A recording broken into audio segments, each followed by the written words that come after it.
Check, check, check, check, check, check. Well, I'm live now, so hopefully you guys can hold on. Getting everything set up. Okay. No, Katie isn't. It's not Katie. It's going to be someone else. And that's at 7. So if you're tuning in for that, it's in an hour. Okay. Hey Zephyr Hash, how you doing? Yeah. So Cernus, welcome to the show as well. What song? I can actually redeem this. Sing a song. What song? What do I want to sing tonight?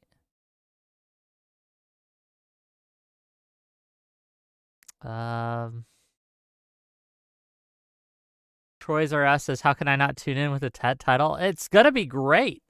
We're waiting for that at 7. Hola, compadre. ¿Cómo está? That's not a song, I don't think.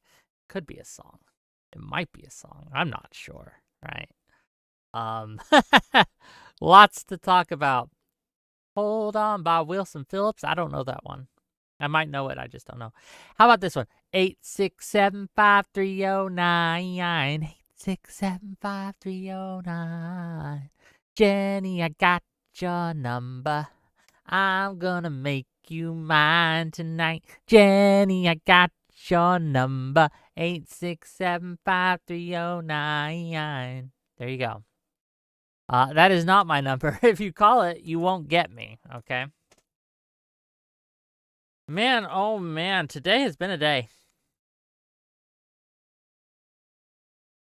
I'm going live a little early because I want to talk about a few things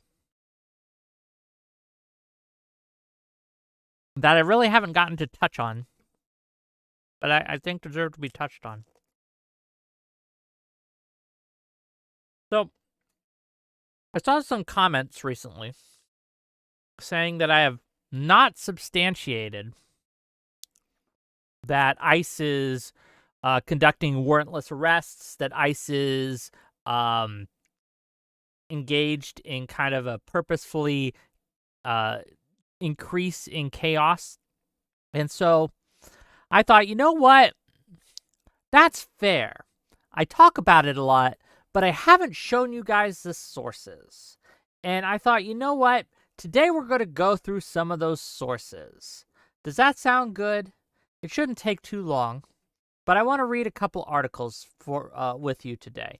One from the Wall Street Journal and one from Reason, which references the Wall Street Journal on a couple of occasions, but it acts as like a companion piece to it.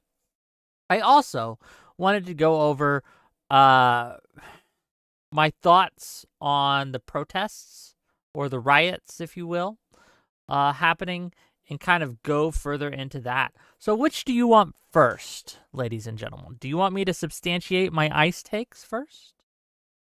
Or do you want me to go over my thoughts on the protests first? It's up to you. So first of all, Zephyr, Dylan Bowser, nice to see you. Non-Fawn, also nice to see you. You can't watch? That's sad. Are you on a hot date or something?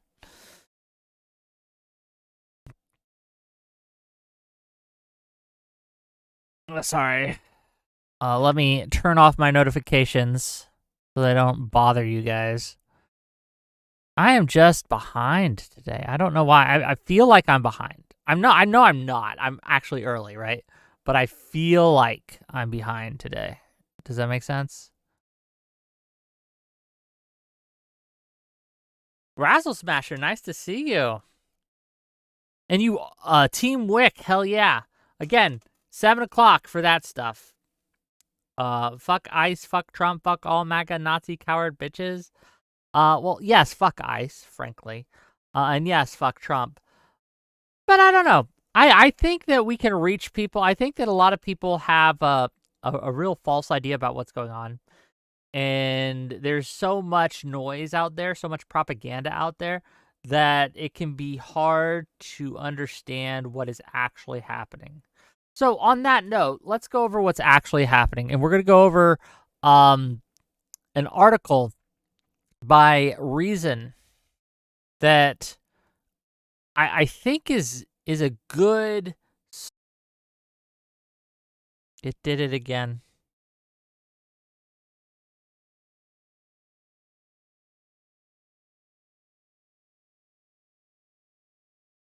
Am I back? Hello?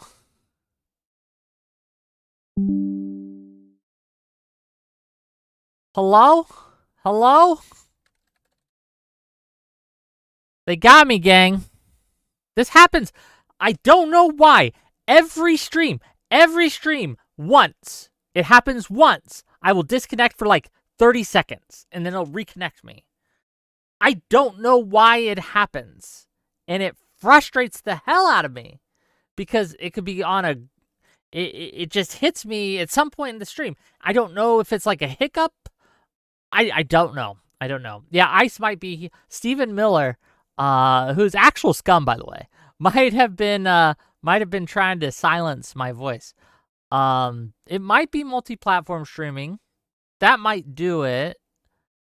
I've been multi-platform streaming so long, I can't remember how it was before then. So I can't really confirm or deny. But I did want to go over, as I said, an article I read today that I think substantiates a lot of the things I've been saying. It goes through in a much more systematic fashion and kind of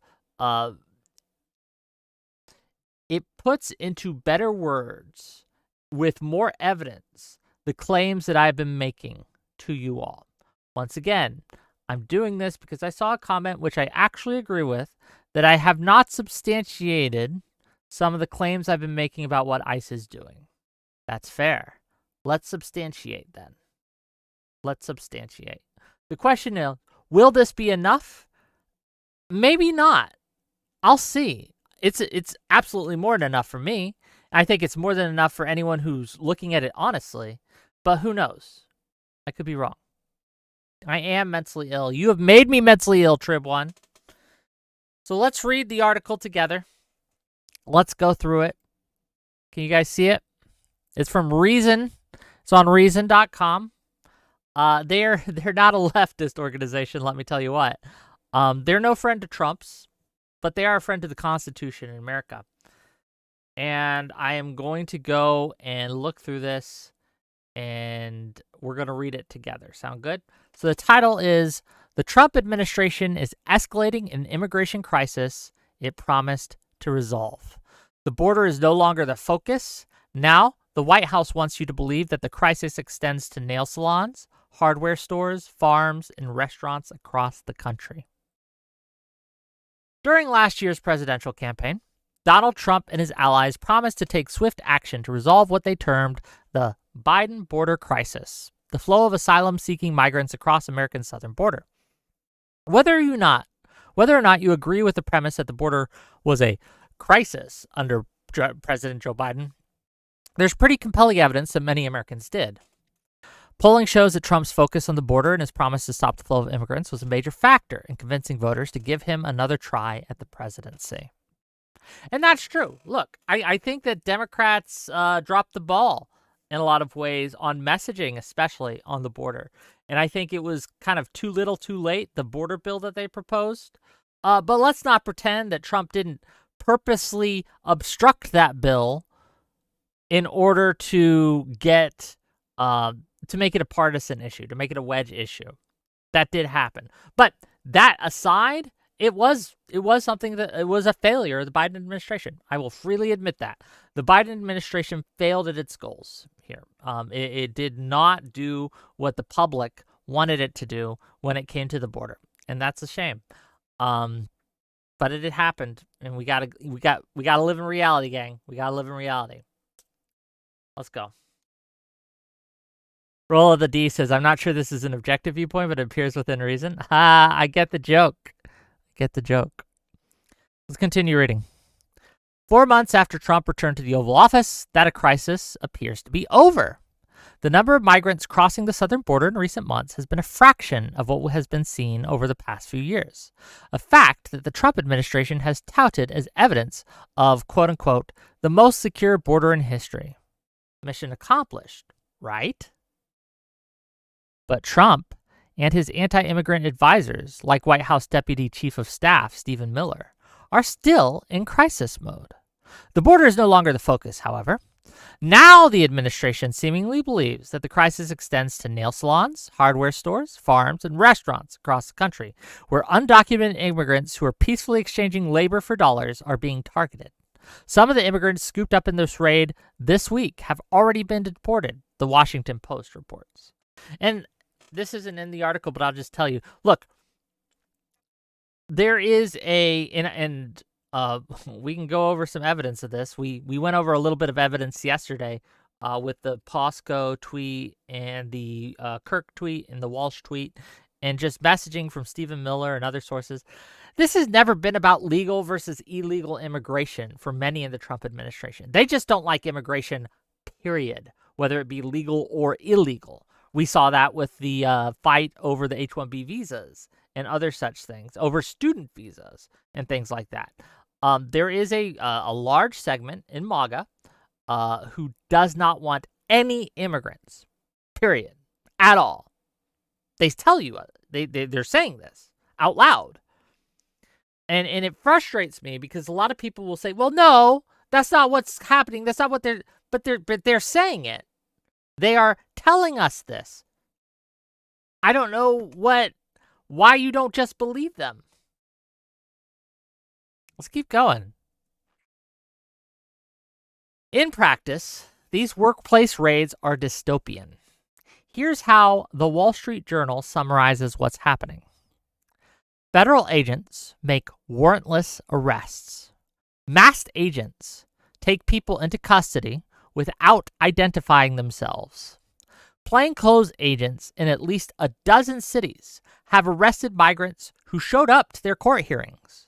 And across the U.S., people suspected of being in the country illegally are disappearing into the federal detention system without notice to families or lawyers, according to attorneys, witnesses, and officials. Can we sit with that for a moment? Let's go over it again. Warrantless arrests, okay? Masked agents who do not identify themselves.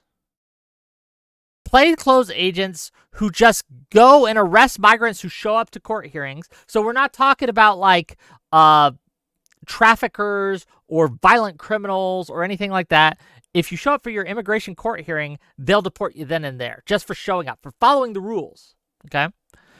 And again, according to witnesses, officials, and attorneys, people suspected of being in the country illegally are disappearing into the federal detention system with no notice, no phone calls, no nothing. This is happening, gang. This is happening. We have multiple reports of this from multiple different people from, again, all across the spectrum, right? It's funny because half the people hearing that will cheer it and say, good, let's get rid of those immigrants. And the other half will say it's not happening. And it makes it really hard to kind of deal with rhetorically because they don't even care if they're consistent on this. They don't even care if they're honest or hypocritical on this. They'll be like, yeah, it's good. I don't care. But it's not actually happening. You're just lying. But if it is happening, it's good that it's happening, and we should do more of it. They broke the law. No due process in, no due process out.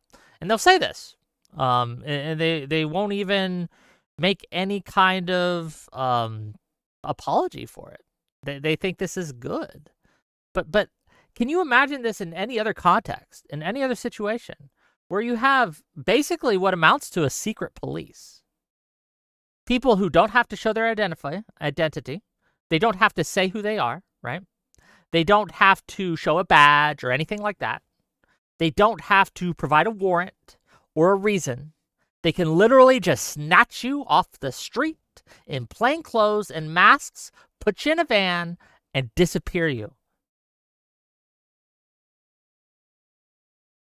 And again, according to Wall Street Journal, this is happening based on evidence of eyewitness testimony, of attorney testimony, and official testimony that has come out.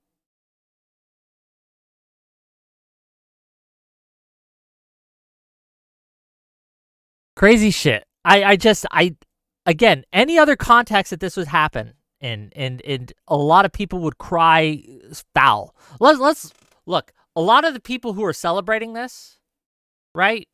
Celebrating this wild government overreach would condemn Ruby Ridge. They would condemn Waco. They would say the government, violated those people's rights, right? They came in heavy-handed, violated those people's rights in the like in the case of Waco and Ruby Ridge. But then when you tell them, hey, they're sending Marines into Los Angeles to help ICE disappear people, and they're like, oh, that's good, actually. We should do it more. Wild shit. It's wild shit. No Bull Savage says, Whick, name the country that doesn't disappear dissidents. Man, we shouldn't in America. America's better than those fucking third world trash holes. It is. And it should behave better. We are a shining city on the hill that should be a beacon of freedom to the world, not this bullshit tin pot dictator asinine stuff that's happening. I don't know. I don't understand, right? Like, yes, tons of countries do this. That's bad that they do. That is bad that they do this. It is wrong. We should not do this. Again, I'm cool with deportations. If you are here illegally, especially if you've committed a violent crime, deport your ass, okay? But how we do that matters. The structure in which we take action to do this matters. Clinton did 12 million deportations. He didn't do it this way. He didn't do it this way at all. He didn't have to. He could work within the system in legal bounds to get this done. Obama deported 3 million people. Same thing, right? There was some controversy that he had, but he was able to work within the system to get this done. Trump, during his first term, deported only 1 million, frankly. Rookie numbers. And honestly, during his first term, it was different. His first term was much different than now. I don't know. Let's keep reading the article. I get distracted sometimes. Under normal circumstances, most Americans would rightly reject the notion that masked and unidentified federal agents should have the power to engage in this sort of behavior, particularly when the immigration cops' targets are trying to earn a living and responsibly showing up for the court hearings on their legal status. Isn't that exactly what someone concerned about the rule of law should want to see? The White House wants Americans to believe this is all part of the same agenda, that rounding up suspected illegal immigrants in communities across the country is merely an extension of its efforts to fix the border crisis and prevent dangerous criminals from entering the country illegally. Do not buy it. Those are two logically and legally different premises, and Americans who supported the former have no obligation to condone the latter. This also isn't the final stage in the process, as the list of targets is already expanding from undocumented immigrants to any immigrant from undesirable locales, at least according to some conservative influencers. And the source here is those tweets by Posco and Kirk and Walsh. And again, keep in mind, this administration is actively trying to end birthright citizenship. They're actively expanding the what qualifies for denaturalization, of stripping citizenship from people who have earned it, right? Who have legally gone through the immigration process. This is happening, right? Like, we've already had ways to strip some naturalized citizens, like if you find to be have ties to terrorist organizations or these things like that. There's a process in place which Obama used, which Clinton used, to strip people of their naturalized citizenship status. But Trump has expanded this power. You guys know that, right? He's expanded this power to anyone who makes a typo on their application. So if you misspell your name on one form, but spell it right on another form, they can use that to strip, or they're trying to use stuff like that to strip you of your immigration status, of your citizenship status, So not just immigration status, your citizenship status. It's insane. Want to attend a soccer game? Better carry proof of your citizenship or risk being arrested by immigration and customs enforcement. That's not how America is supposed to work. And it's not. We should not be living in a country of papers, please, where you are compelled to prove, just because you look like you're from another country, just because you look ethnically Spanish or Mexican or whatever, you shouldn't have to carry around documentation proving you're a citizen. You shouldn't have to do that. And it's wrong that they do. And because that's if you are if you look Indian, I'm talking to citizens here. I'm talking to American citizens, born and raised. If you look ethnic in any way, yeah, carry proof of your citizenship. If you're out in public, that's the wise thing to do. You shouldn't have to. It's gross that you do. But yeah, carry it around because they will pick you up. Let's keep reading. The basic framework for Trump's interior enforcement is that it is whimsical and arbitrary, writes David Beer, director of immigration studies for the Cato Institute, in a column for the Los Angeles Times. It's not about merit, not about public safety threats, not even about people here illegally or about non-citizens, as Trump is seeking to strip U.S. citizenship from people and remove U.S. citizenship for many U.S.-born children.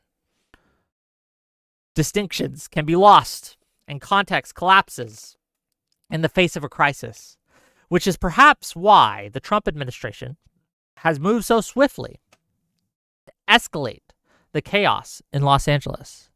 And in fairness, the rioters there are playing right into the White House's hand, and their behavior would be condemnable, even if that weren't the case. Don't let the hazy smoke from burning Wymos cloud your judgment. Before accepting the idea that workplace raids are a natural extension of Trump's border policies, Americans should ask themselves whether the men and women working at their local nail salon or scrubbing pots in the back room of their favorite restaurant realistically constitute a threat to public order. It is one thing for the administration to target criminals and gang members who have done actual harm to people and property. That is not what is currently happening, as Stephen Miller, edict demanding more disruptive arrests makes clear. And look, I want to make this clear to you guys, right? I'm switching off so you know I'm not reading here.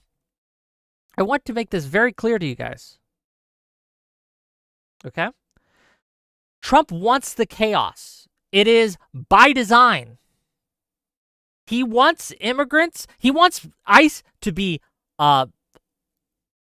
punitive. And what I mean by that is he wants to make immigrants scared. He wants to make the people here who may be illegal, maybe not, scared. He wants them to self-deport. That is the design. And he's said it several times, and he's put policies in place to facilitate that happening. He's making it as horrific as possible. And what is happening, this is why he puts out the videos of them chaining up the immigrants that they catch and throwing them CCOT. This is why he's putting them in CCOT, which is a terrible place, right? He wants to make it as painful as possible in order to make immigrants want to self-deport. Legal or otherwise, right? Illegal, legal, doesn't matter. He wants them to be scared. This is by design. He wants the chaos. This is a policy decision that he has implemented, and that's what he wants to do. Whether you think that's we should deport people or not, can we agree that that's actually what he wants to do?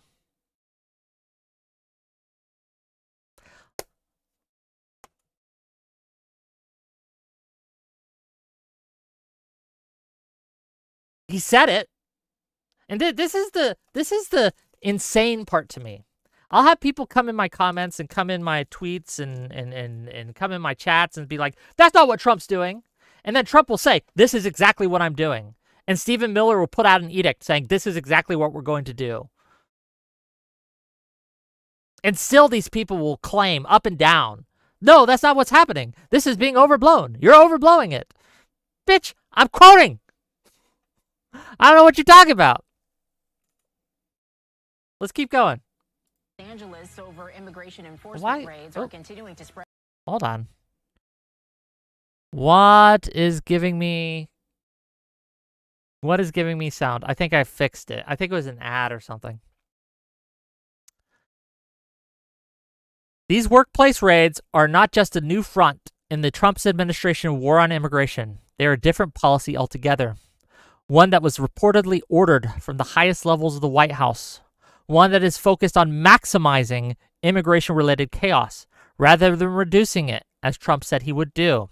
And one that the administration can gleefully use to justify further escalations of force that will erode the civil liberties of immigrants and American citizens alike.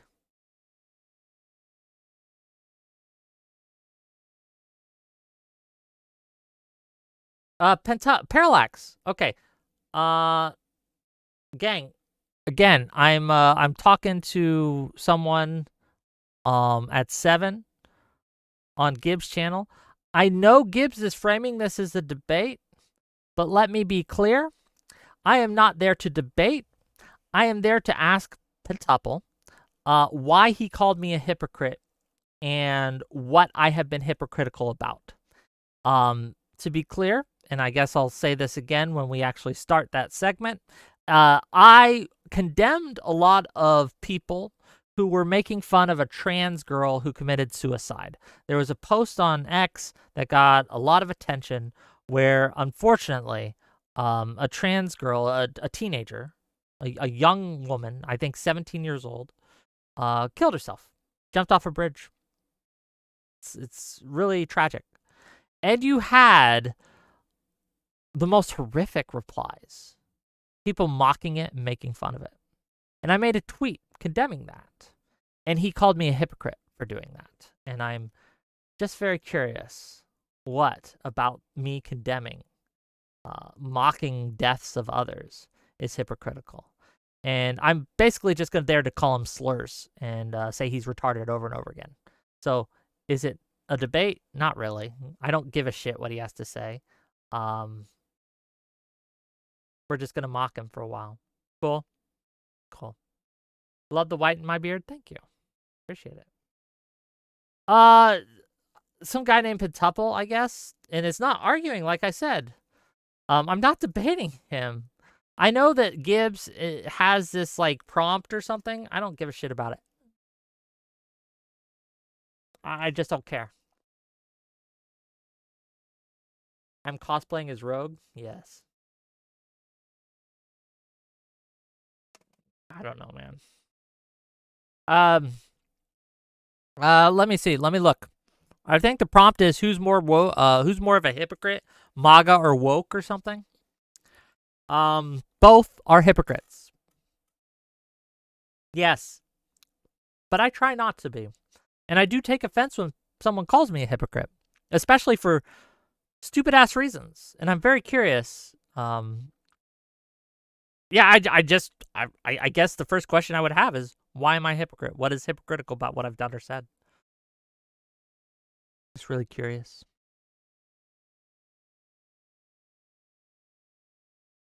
Oh, give me 1 second. I have to respond to something.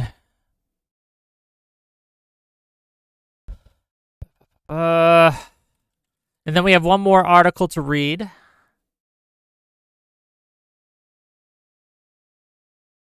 Okay. One more article to read.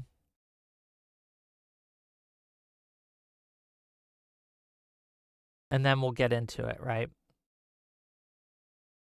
Oh, have Pentuple try to open a jar? Maybe.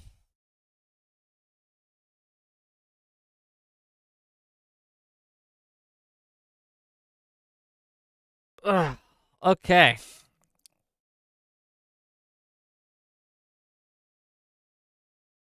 Sneed McPhee says, I'm bad faith from the get-go. Sneed, what have I been bad faith about?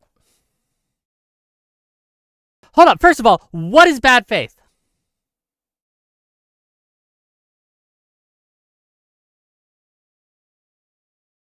Like, people come in and say, you're bad faith. And I'm like, what do you mean? And they can never answer me. They never answer that question. And it's frustrating. Because if I am being bad faith, I want to correct myself. I don't do it on purpose. So if you, but, oh, Sneed McFeed, when you're talking about me, and yeah, I don't respect Pentuple. I'm not giving him any faith. I'm not giving him any respect. Why would I? He's not respectable. Why should I respect? I give him, the only respect I give him is the generic respect I give a living human person, right? So I'm not going to hurt him. I'm not going to punch him or nothing, right? I'm not going to dox him or do anything like that. I'm just going to call him retarded because he is. Is that bad faith? I don't know.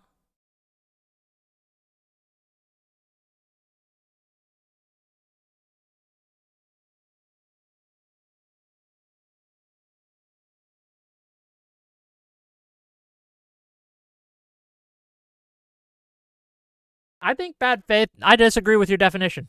For me, bad faith is lying about what someone says. So, for example, if I'm being bad faith, I'll give you an example of bad faith. If someone says, hey, you know what? I think that illegal immigrants should be deported, especially violent ones. If someone comes in and says, I think illegal immigrants should be deported, especially violent ones, and then I say something like, oh, so you're okay with ICE's warrantless raids and it's disappearing people? That would be bad faith. Do you understand why?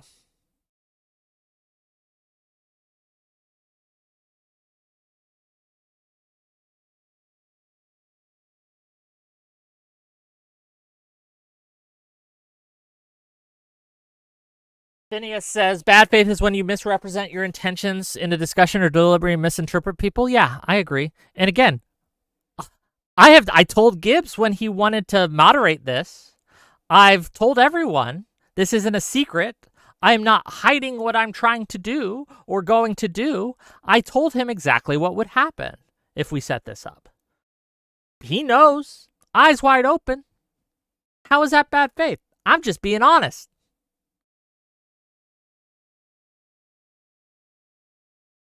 I'm not misrepresenting anything I'm trying to do.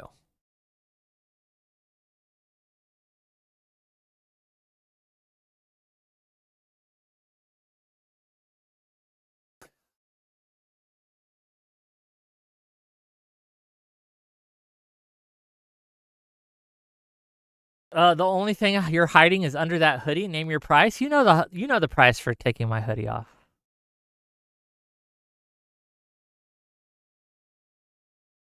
Okay, do you think that there's only two possibilities in the world, Sneed McFeed, having an open good faith discussion or having bad faith discussions? That there is no middle ground here? No, I'm not inclined to extend charitability to the guy who's been lying about me, who says I'm a hypocrite. Why would I? Doesn't mean I'm bad faith. I told him, yeah, I'm going to ask you these questions. I even told him the questions I would ask, I believe. Pretty sure I did. And I said, this is the discussion we're going to have. Gibbs wants it to be a contest or whatever so he can make a little money. And you know what? I like Gibbs, so if he wants to make a little money, I'll let him. Okay? I'll let him moderate or whatever. If I was being a hypocrite, then he should have examples of me being a hypocrite, but I don't think he does. Where can I react to the debate? What do you mean react? You like, to be clear, everyone can everyone can watch the show, and if they want to react on their own channels, you're perfectly free to. I don't copyright strike anyone or anything like that. The only thing I ask is if you upload it somewhere or whatever, just put a link to me in the description or something. That's all. That's all I want. Otherwise, feel free to if you want to react to my content, by all means. And I'd be very curious, right? I'd be very curious to what you think. So let me know if you do react to it. Doobie says, if Whick is saying up front that his intention is to attack the dude, he's actually acting in good faith. It'd be bad faith if he went on with a secret motive or lied about his intentions. Well, yeah. That's what I'm saying. Like, that's not being hypocrite. You may not like it. You may think you should engage with this man in good faith. Fair enough, right? But I'm telling you, I'm just being honest. I don't know what you want me to do. I'm not hiding anything. Doobie endorses your view, so now I have to consider it. Look, Doobie is 50% based as fuck and 50% horrifically wrong. And you're never sure which it's gonna be. I hate some of Doobie's takes. I think they're immoral and wrong. But there are other times Doobie's just correct. I don't know. Twist, they're the same 50%? Maybe. Let's read some of the Wall Street Journal here. Cool. Yeah, Bokanism says bad faith is vague, often weaponized to dismiss others' arguments without evidence, ironically used in bad faith itself. Frankly, yes. This is what it feels. It feels like I'm being gaslit, okay? It feels like I'm being gaslit sometimes when people say I'm being bad faith, and I try to like, look, well, what am I lying about? What am I misrepresenting of these views? This is how I see it. This is what I think you're doing. I don't know what to tell you. This is what the evidence I see suggests. Am I always perfect? No.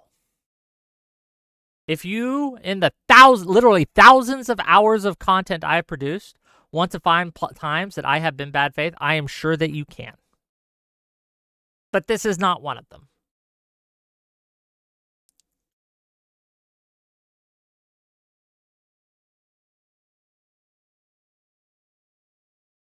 Let's look at the Wall Street Journal. Put out an article a couple days ago on June 9th, and we're going to read it.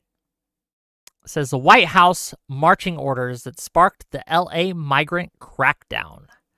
After deportations fell short of President Trump's campaign promises, federal agents summoned to a meeting in Washington were told to, quote, just go out there and arrest illegal aliens, end quote. And I want to be clear that I don't. Okay, here is something that I want to be very careful on, because I don't know that this is true. But it is something that I have heard, and it makes sense in the context of what's happening. Ezra Klein recently said that Trump is on track this year to deport less people than Biden did in 2024. I don't have the numbers to know whether that statement is true or not, but it makes sense in the context of what's happening, right? In this kind of like rush to get people, to get numbers up in this creating of quotas. Again, I want to be very careful and I want to be very clear. I don't know that this is true, but this is something I've heard Ezra Klein say. I have not substantiated that claim. So, massive grain of salt. But I wanted to put that out there as kind of maybe something to think about as we go through this. And why is Trump doing this? Is this huge crackdown happening? Or are they attempting this huge... Why all this chaos, right?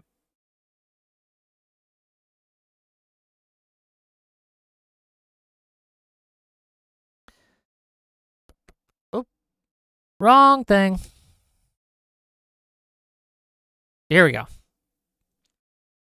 Sorry about that, gang. Let me adjust the screen so it looks a little better. There, you guys see it better a little bit? Yeah? Cool. Even with the high-profile arrests of suspects by mass immigration agents and the plane loads of migrants swiftly... Oh, it's the first sentence. This is where I heard it. Okay, I'm crazy today. Okay, even with the high-profile arrests of suspects by mass immigration agents and the plane loads of migrants swiftly ferried out of the U.S., President Trump was falling short of the number of daily deportations carried out by the Biden administration in its final year. So, in late May, Stephen Miller, a top White House aide and the architect of the president's immigration agenda, addressed a meeting at the headquarters of Immigration and Customs Enforcement, known as ICE. The message was clear. The president, who promised to deport millions of immigrants living in the country illegally, wasn't pleased. The agency had better step it up. Gang members and violent criminals, what Trump called the worst of the worst, weren't the sole target of deportations. Federal agents needed to just go out there and arrest illegal aliens, Miller told top ICE officials who had come from the U.S., according to people familiar with the meeting. Agents didn't need to develop target lists of immigrants suspected of being in the U.S. illegally, a long-standing practice, Miller said.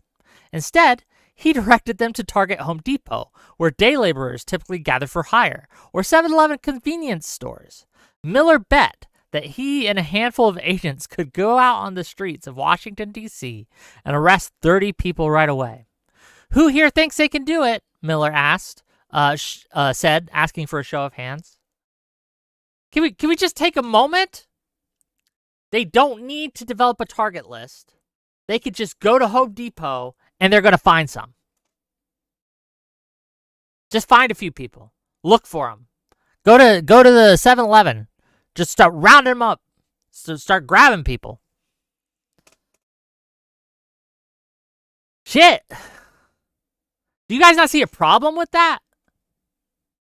Honestly, like seriously, you don't see a problem with not taking that due diligence to kind of like, okay, who do we think is illegal? Let's find out who they are. Let's deport them. Let's arrest them. Let's get them gone, right? And instead, just go into Home Depot, looking to find out who looks illegal, and doing it that way.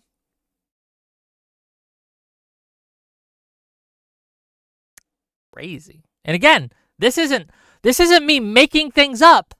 This is Stephen Miller, who's in charge of that. Well, I don't know if he's actually in charge of ICE. I don't think he is. But he's a Trump official going to a meeting of ICE, and telling people this is what you need to do to get the numbers up.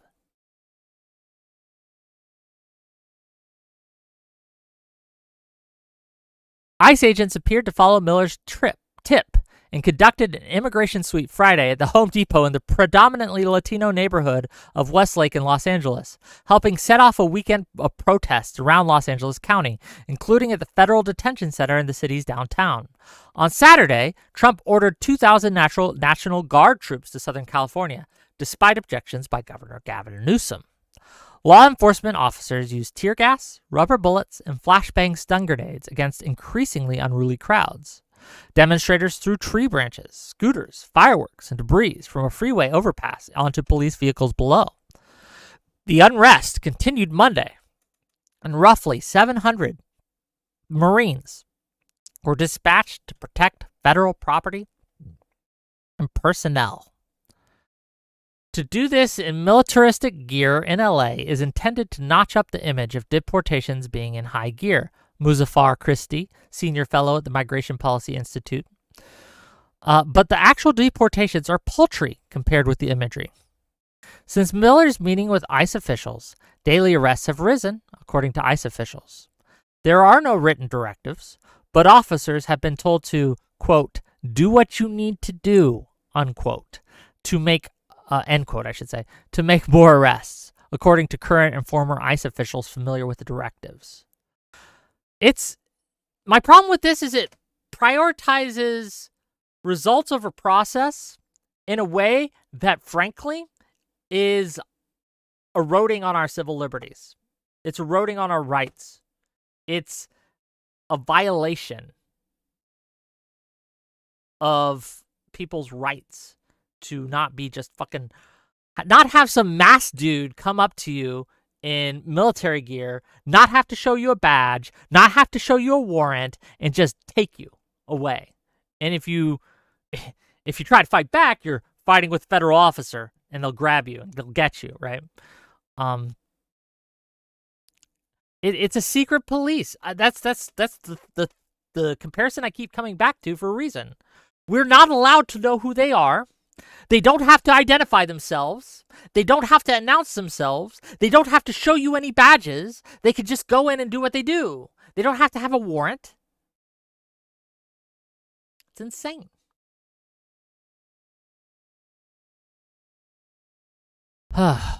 This administration's immigration enforcement is immigration enforcement is a sharp break with past government practices, according to attorneys, immigration advocates, and officials from previous administrations.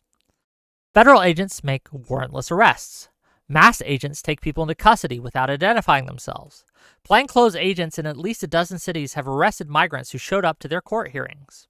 And across the U.S., people suspected of being in the country illegally are disappearing into the federal detention system without notice to families or lawyers, according to attorneys, witnesses, and officials.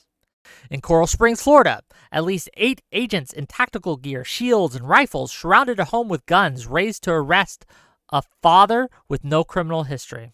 In Irvine, California, ICE agents drove a phalanx of military vehicles in the Orange County suburb to arrest a person, though not for illegal immigration. They were seeking a resident's son who had allegedly posted flyers alerting the neighbors to the presence of ICE agents. So again, if you just alert, according to this article at least, simply alerting neighbors to the presence of ICE agents by putting up posters, they'll come and get you, brother. Oh, that's insane. Okay. The raid alarmed the Foundation for Individual Rights and Expression, an organization that defends free speech. Fire. Hell yeah. Okay. Which requested a copy of the warrant. Criticism of government officials is core protected speech, and to criticize them, you have every right to identify them, said Aaron Turr, the group's director of public advocacy. The Trump administration defended its tactics for arrests, including many documented in cell phone videos and posted on social media. ICE officers have been donning protective gear and concealing their faces because of threats, said Tom Homan, the White House border czar. They're simply trying to enforce the law, and they're trying to protect themselves, he said. Keeping President Trump's promise to deport illegal aliens is something the administration takes seriously, said Abigail Jackson, a White House spokesperson. The Trump administration hopes news reports and other publicity about its tough enforcement actions will prompt immigrants who are in the country illegally to leave the U.S. voluntarily. Migrants have been offered a $1,000 payment if they document their departures. On social media, regional ICE offices post photos of immigrants taken into custody along with photos of burly ICE agents, their faces masked or blurred or their backs turned. Over the past 100 days, ICE and our partners have accomplished some amazing feats, the ICE office in Houston posted on X. The Border Patrol's El Centro sector, El Centro, is that what they call it? Gang, is that what they call it, the El Centro?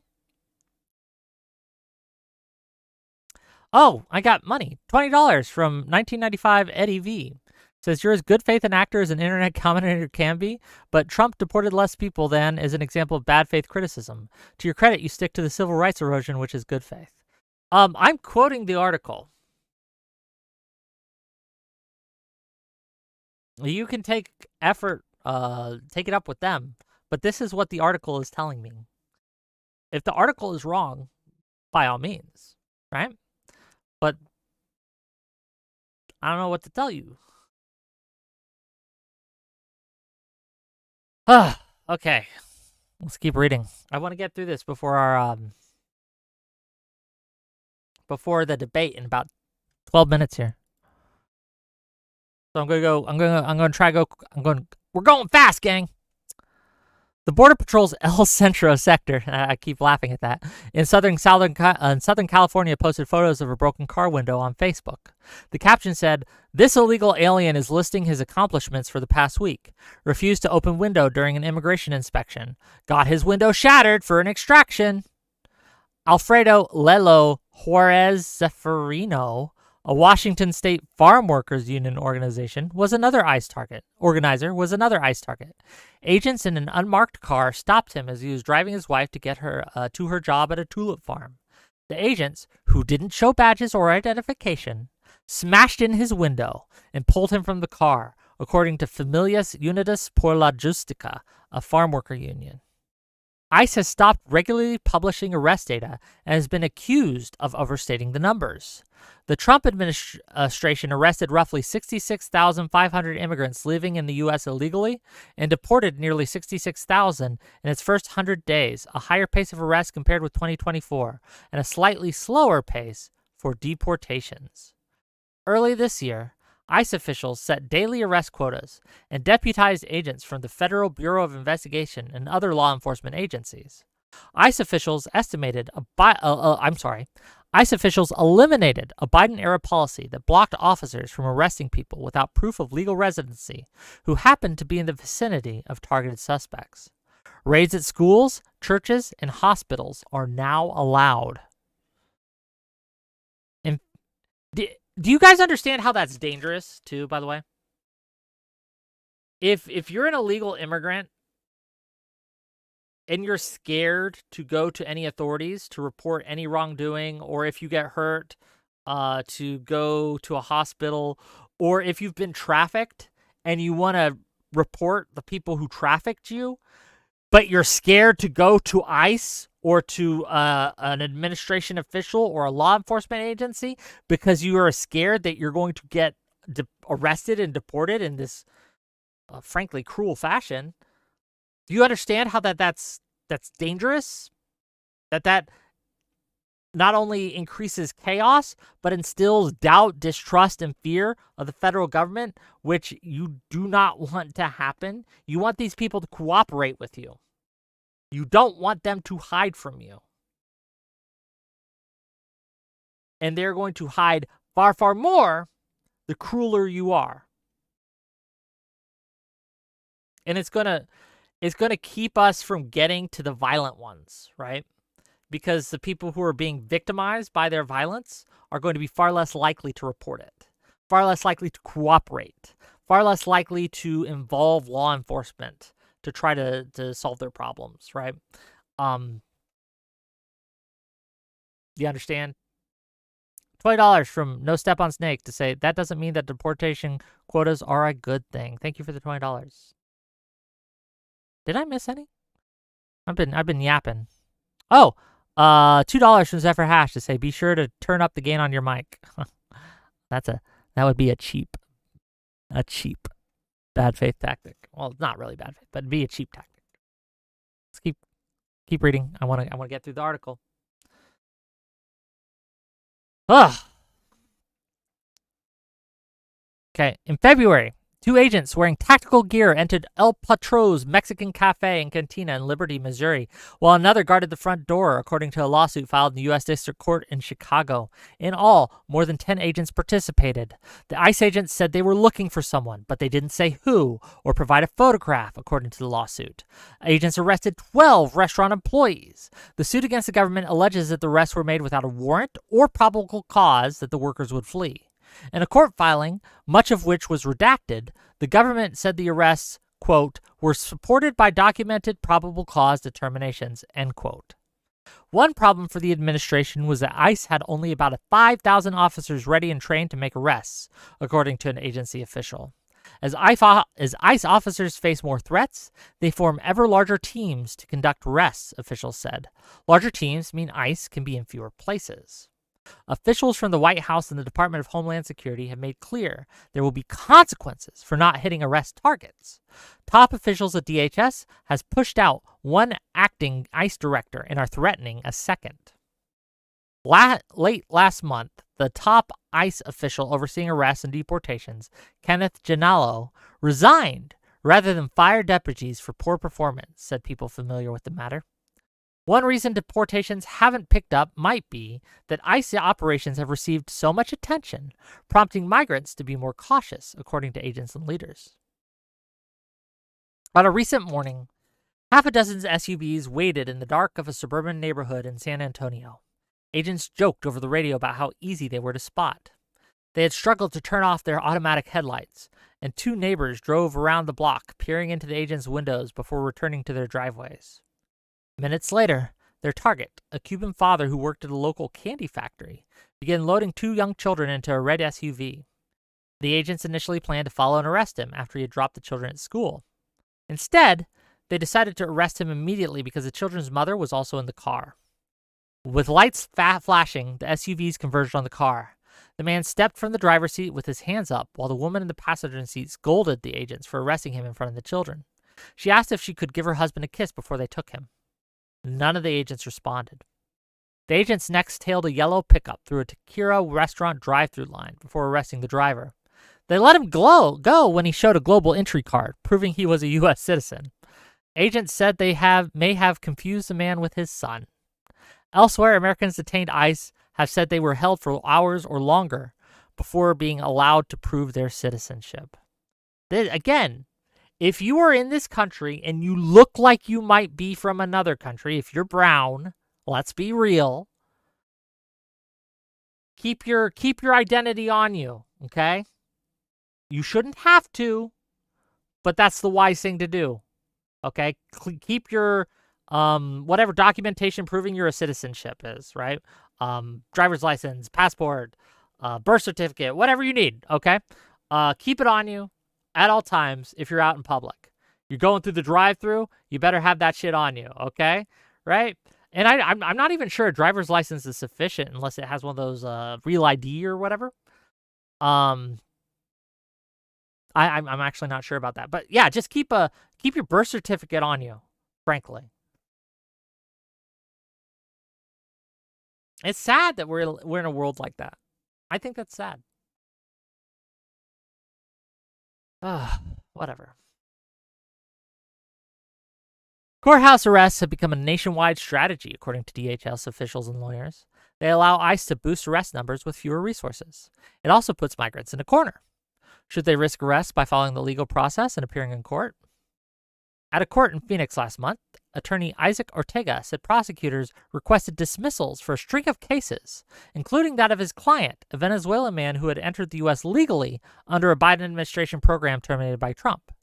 After the man left the hearing room, agents arrested him. They refused to identify themselves, answer questions, or show a warrant. It was completely out of the norm, Ortega said. Other lawyers say clients have been denied access to legal counsel.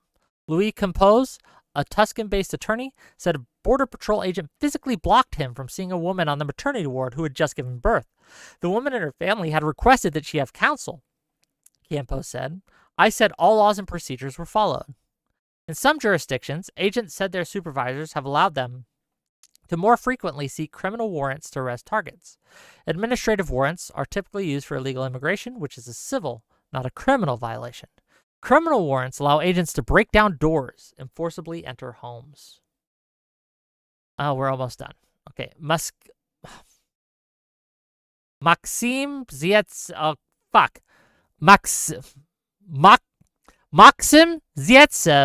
a 36-year-old Russian citizen with a pending asylum case, said he was beaten by ICE agents after calling for his wife when the agents arrested him during an immigration check-in at an ICE office.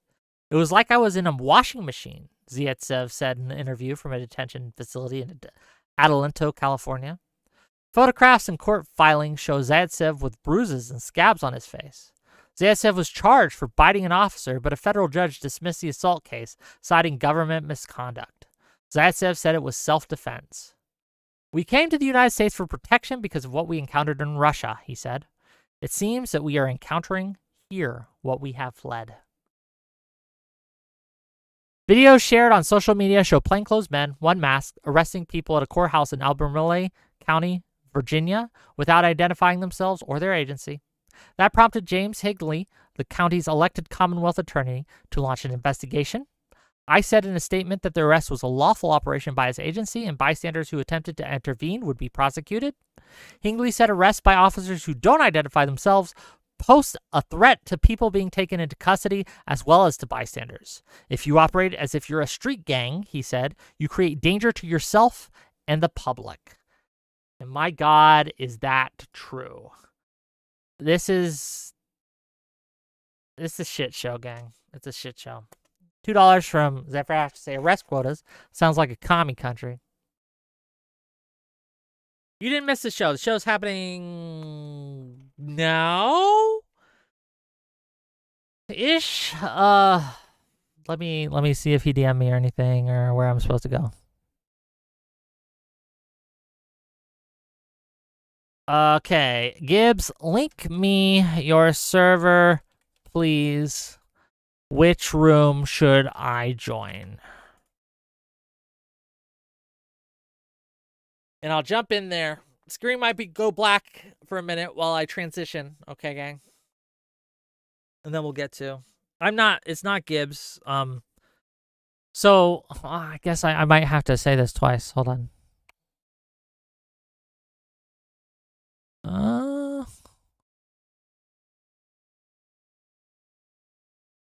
Here.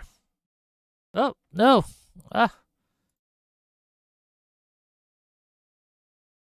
Luckily, I didn't show anything crazy. Okay.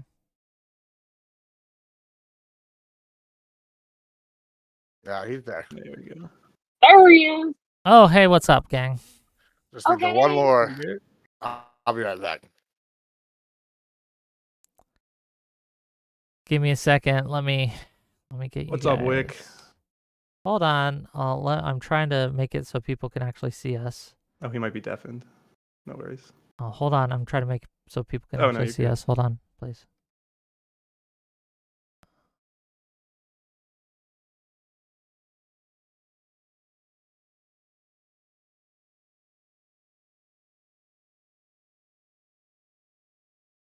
Oh no. No, that's not what I want. Not what I want. Hold on. Give me a second, gang. Hold on.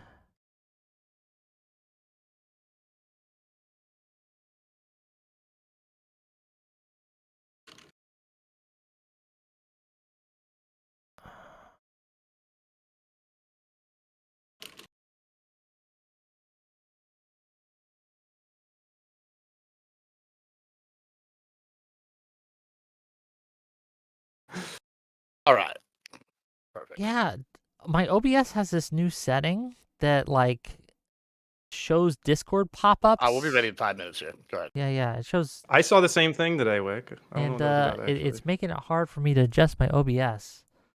I think I did it. Can you guys see me now? If you're watching on my end, hope you can. Hope you can. Cool. Everyone can see me. Can you hear everyone? Testing. Hello. Hi. Hello. Okay. So we're just waiting on Big Papa. Where is Big Papa?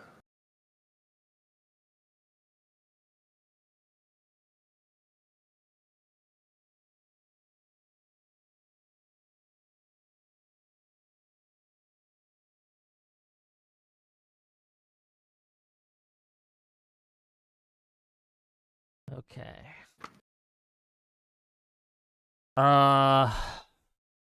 Okay, so I guess I'll just explain. Here, I'll deafen myself so you guys don't have to hear. I'll explain to my audience what's going to go on here. Oh, you could hear. I don't know what he's saying. So I'll let Gibbs do his intro, I guess. Well, we need our judge, though. Yeah, but he's just doing his thing. Oh. He's deafened. I'm just explaining to my audience what's going on. So I guess we'll get into it as we go. But Pentuple called me a hypocrite, and I challenged him to come on and tell me why I'm a hypocrite. Gibbs contacted me and said he wanted to moderate, and here we are, and that's what's happening. So we're going to find out whether or not and why specifically Whick is a hypocrite, and we're going to get into it. But that's what's going on. Well, you did read the DCS topic as well, right? So the prompt for the judges. I already told don't? everyone. I told Gibbs. He's free to do that, but I don't give a shit. We're talking about why I'm a hypocrite. You called me a hypocrite, and this is what we're going to be discussing. So you're conceding on the DCS match? I just don't care about it. No.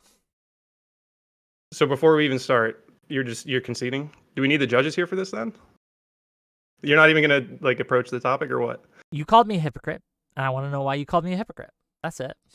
Sure, yeah. But I was saying you didn't bring anything. I mean, if you want me to talk about hypocrisy of MAGA, we can. Yeah, that's I honestly look at the end of the day, hypocrisy is rife on both sides. Sure. Yeah, but you called me a hypocrite, and I took that perfect. So we're gonna talk about it. Don't worry. We're gonna talk about all this. Save the gusto, all the excitement. Buckaroo will be here in about 2 minutes, and then we'll get it going. I'm gonna do this. Share non-video participants. How's everybody's day going? Are we good? Have we done our pregame handshakes? It's horrible so far. Yeah. We've sing songs. Where's Big Papa? Is she coming? She'll be here in 2 minutes, she said. Oh, okay. So That's good. we'll play the national anthem in the interim because we're Patriots here. You know. I've been drinking this cran raspberry stuff. It's pretty good. It's really good. That's one thing we can agree on always. That stuff's delicious. I stopped drinking soda after Andrew Wilson challenged me to a boxing match or whatever. But then when I gave him a date, he never said shit. He never I don't know if are we on, are we not? So I'm like, whatever. I started making plans for the day I gave him because he hasn't said shit. I think he pussied out, honestly. Well, didn't he reply back to you towards the end of that? The last reply he said was something like, I appreciate you for actually backing it up, but like he was saying that he appreciates you. I'm pretty sure that was the last thing he said back. Yeah, but I gave him a date because he said he was going to give me $20,000 in order to box him in a ring for 3 rounds, and I want my money. So I don't care about any of that appreciation. Oh. That's for my Marylanders, Are we baby. supposed to be watching something? USA!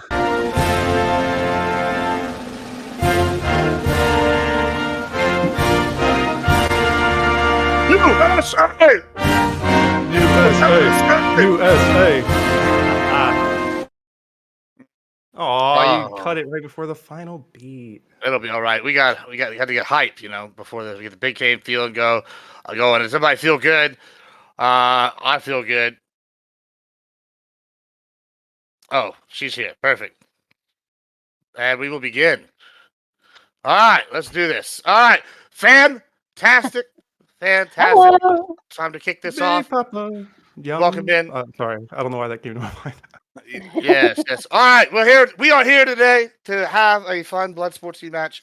I went over the rules. I told everybody beforehand. They know we're gonna have a good, clean fight. We're gonna do MAGA versus Whick. Who is the hypocrite? We're gonna get into the nitty gritty of it. In the back corner, we have Pentuple. In the blue corner, we have Whick, and it's gonna get spicy. We had a pregame coin flip, which was me deciding who's going first, and it's gonna be Pentuple. And then we'll just go from there. So let's kick it off. We'll start off with intros. Tell us who you are, where to find you, and then we'll get into the openings after that. Pentuple, go ahead. Tell us who you are, where to find you. I'm Pentuple. I stream politics, poker, and baseball on Twitch. So come hang out. Fantastic. Whick, where to find you? Who you do? What's your Whick at Whick TV, all platforms. Come check me out if you want to check me out. All right, let's kick this shindig off. Pentuple, you're up. You got 7 minutes starting now to do the intro. Go ahead. All right. This debate is about whether hypocrisy is more prevalent amongst Trump supporters or his detractors. I'm here to take the position that hypocrisy is far more prevalent amongst Trump's detractors. Hypocrisy can be defined as espousing a principle while acting against it. I'm going to outline 3 major examples of hypocrisy among Trump's detractors that have cost them both nearly all of their political power as well as their credibility. For nearly 4 years, from 2021 to 2025, Democrats preached about the virtues of the democratic principles and subjectively labeled Trump as a threat to democracy. These principles of democracy were then blatantly and objectively abandoned when the party candidate was replaced 3 months before the general election. This about-face on the very democratic principles they swore to defend is not only the greatest modern example of widespread political hypocrisy, but is also possibly the biggest blunder ever made by a major party, and is very likely the greatest cause of the popular vote losses for Democrats in 2024. It's hypocrisy in its purest form. Another principle abandoned in pursuit of political power by Trump's detractors is their preaching of the rule of law. Remember the phrase, "nobody is above the law"? This was the principle espoused when Democrats had political power, and they broke precedent to charge a former president with every charge that they could find, even using novel legal arguments to brute force their cases. However, now that the detractors are no longer in power, they are not even willing to engage with valid prosecutions. One notable recent example is Judge Dugan, who was arrested on charges of obstruction for helping an illegal alien evade a valid arrest. This was immediately labeled an escalation by Trump's detractors, and it is a clear refusal to even engage with the fact pattern. While nobody is above the law, they continue to obstruct and impede immigration enforcement. This is an attempt to shield illegal immigrants from the very laws that nobody is above, another pure dose of hypocrisy. Even today, Trump's detractors double and triple down on hypocritical positions to protect their political narratives. Their treatment of these LA riots compared to their treatment of January 6 exposes another deep trench of hypocrisy. Let me explain. Trump's detractors accuse Trump of attempting an insurrection for supporting the Jan 6 protests. An insurrection is legally defined as a violent uprising intended to impede and or obstruct valid government function. This is where the distinction is made. The Jan 6 protest occurred on and ended on January 6, as the protest goal was to get Vice President Pence to exercise a valid function of his role. Trump's detractors made a subjective argument that this was an insurrection attempt. So even if Trump's detractors believe that January 6 was an insurrection attempt, the lack of interest in downplaying of what is happening in LA exposes the abandonment of their principled stance against insurrection, which again is not any protest that turns violent, but one intended to impede and obstruct valid government functions. What is happening in LA is openly intended and objectively asserted by Democrat politicians and the protesters themselves to obstruct and impede the enforcement of federal immigration law. This particular protest has been violent, ongoing for nearly a week, and clearly fits the definition of an insurrection. But Trump's detractors continue to blame federal law enforcement and refuse to apply the same definition of insurrection to their own side. Again, definitively hypocritical. Lastly, to close, I would be slacking if I didn't address the hypocrisy that triggered this very debate. Whick accused me of justifying the mocking of a death of a child who committed suicide, when in fact I was merely pointing out that this type of offensive humor is prevalent on the internet. Something Whick should know, as he specifically called out this behavior from creators he actively engages with. So while Whick actively engages with people who participate in this behavior, he calls me evil for pointing out that this stuff happens on the internet. So there's some hypocrisy there. But let's take this even deeper. There is a very deep hypocrisy in the posturing and pretending that you care about trans youth just because you're willing to posture in response to jokes about a death that has already occurred. As someone who has served as a confidant to a close friend during their transition, I have played a role in this journey before. I was one of very few people who knew about it. I was there when they first engaged with the idea, and I was there when they followed through and transitioned. I respected their decision, even though I didn't support their transition. This does not mean I'm a mean person or bigoted, or that I didn't treat them with respect. But for a lot of trans folks, the family struggles more than their friends do, because they have a much deeper connection and understand there are long-term risks and consequences. It's much easier for friends to support the transition than family. It's a lot like when you were young and reckless with a group of friends, but once you face consequences, they disappear. Many friends take the easy out and posture supportively. What I want Whick to address is, if you are actually interested in protecting trans children, do you support excluding anyone in their life who doesn't support their transition? Do you believe there is no value in opposing transition? And do you believe that everyone who considers transition ultimately should? There are many discussions to be had, but it is a given that nearly 40% of people who transition suffer from suicidal ideation, or even worse, suicide. The real hypocrisy here is that your side of this encourages everyone who considers transitioning to transition, supporting it blindly, even though that path is associated with higher risks of suicide. So you can posture and get red in the face all you want about jokes online, but I'm not the one encouraging people down a road with a higher suicide rate. That's you. That's your hypocrisy.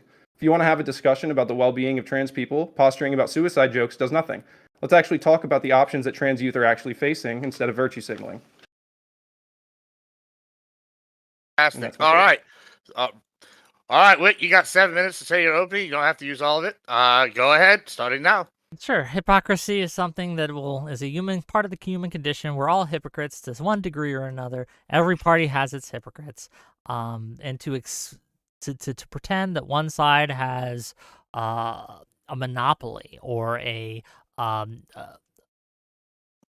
larger group of hypocrisy or hypocrites on its side than the other, I don't know. I don't know how you'd even measure that. What would we even look at? We're here today, or I'm here today at least, because you called me a hypocrite. You called me a hypocrite specifically because I called people out. People who were mocking the death of a trans teenager who allegedly, from all sources I can find, killed herself. They jumped from a bridge. They posted about it on Twitter, the view of the bridge. It got a lot of attention. And when I looked at that, and I saw many accounts such as Stone Toss and a few others, right, of large right-wing accounts and many small accounts, right, mocking her death, it frustrated me. If you know anything about me, you know that I don't like when people joke about harm to others. I don't like when people joke about pain being caused to others and death and things like that. It's something I call out across the board, whether it be people on my side or people on the other side, right? And when you come in for me, again, I think this is a very valid thing for me to do and say, hey, it's not okay for you to make fun of this girl because she died, right? To call me out for hypocrisy on that does deflect from things. It acts as if that I can't say anything on this because people on the left have also engaged in the same behavior, which I find frustrating. I also find it amusing. You don't even know my position on transitioning. You don't even know my position on trans issues. You don't know anything about me. You assume. You dig this, oh, he has this one belief, so I have to assign all these other beliefs to him. He believes he's against Trump, so he must believe X, Y, and Z. When you don't even know if that's true. I don't even know what you think my position is on trans issues, but I would be surprised if you knew it. We're going to find out. At the end of the day, you call me a hypocrite, man, and I want you to point that out. So far, I have not seen anything you've said. You've not provided any evidence, and I'm sure we'll get into it. I guess that's my simple question. Why am I a hypocrite? Let's start there. That's the end of my statement. Why am I a hypocrite? Okay, so you want to talk about you. You don't want to address the. I want to talk about me. You called me out. Let's talk about me, brother. Okay. Who is the hypocrite? You're conceding on the prompt, and you want to talk about yourself now. Well, hold on. The prompt is who is the hypocrite here? That's the big portion. MAGA versus woke, right? Yeah, and then but y'all. And I made my opening statement. We're boiling it down. Are you just conceding on those 3 points? They're all hypocrites. All of them. Everyone's a hypocrite. Woke, MAGA, centrist, because you're not providing a counter argument. You're just saying, "Oh, we're all bad." What counter argument do you want? Yes, everyone's a hypocrite. That's I would like for you to show. Okay, right, but I'm saying you guys are more hypocritical. If you listen to my statement, I said hypocrisy is, of course, everywhere, but you guys are more hypocritical. To say you are defending democracy and then swap your candidate out 3 points before an election feels like a very good example of hypocrisy on one side. Do you have an example that you'd like to share that I can defend for my side, or are you just conceding that this hypocrisy exists? You don't even want to litigate it. And I'll you want ask to talk you about again, trans suicide. Once you're done, because we can get to that. Okay. If you want to get into what, did you listen to my opening statement? Not really. But let me ask you again. Well, so you didn't do the prompt. Why am I a hypocrite? You're not listening to my opening statement. It's a real simple question. You're not engaging question. with me in good faith. I addressed exactly what you wanted me to address in my opening. Tell me why I'm a hypocrite. And so let's start here. Let's see if you can answer these questions without being a hypocrite. Do you support excluding people in trans individuals' lives who don't support their transition? What do you mean by exclusion? Do you believe there is any value in opposing people should cut off mom and dad just because they may be uncomfortable with their transition? Should trans people be encouraged to cut people out of their life that don't support their transition? Again, what are we talking about? Are we talking about abuse, or are we talking about like, hey, it's a very I just simple don't like question. You're transitioning? It's a very simple question. And the reason that this is going to result in you looking hypocritical is because you're pretending and posturing after a suicide is committed, but before the suicide is committed, you're pushing them down this path. So what you did don't I actually say or care do about to them, do you? push You want that to feel individual good. down the path of transition? Say that again? What did I say or do? What did I tweet out? What? No, I'm asking you the question right now. I'm asking you the question right now. No, you made a claim. Do you think that everyone who considers transition should transition? Okay. You made a claim. These are simple questions. You just don't want to answer them because you don't want to engage with the prompt. You didn't listen to my open. You're not here for the debate. What are we doing here? I'm here because you. This is hypocritical. You joined a DCS debate on hypocrisy and you don't even want to engage with the prompt? You want to talk about like your tweet and this trans suicide thing? I explained to you why. Because you're posturing post-death about jokes on the internet, but you clearly can't even address the problems before they get there. Like, let's be real simple with hypocrisy. It's when you say one thing but do another. Okay, that's real simple.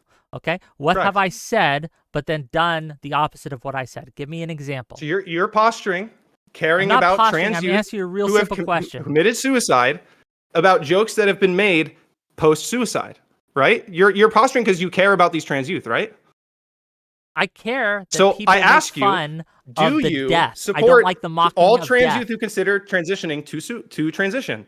Because what I'm saying is your position, if that's the case, if you believe that we should be pushing people down this road of transition, you're pushing them down the road that is associated with the higher suicide rate that you are currently posturing about. Did this you just problem make up is a created... position that I held? Like you, no, you were saying that I don't even know what to say. I'm engaging purely with what you just said. I'm asking you. That's why I've asked you, and you won't answer because you know it will result in you looking hypocritical or abandoning your audience because they're going to be mad at you that you say no. Not everyone who thinks about transitioning should transition. I can just say that. You have to blindly support it. Not everyone who thinks about transitioning should transition. There, that's my position. Why? Okay, so there you go. Okay, there you go. Christ. There I go. What's the hypocrisy?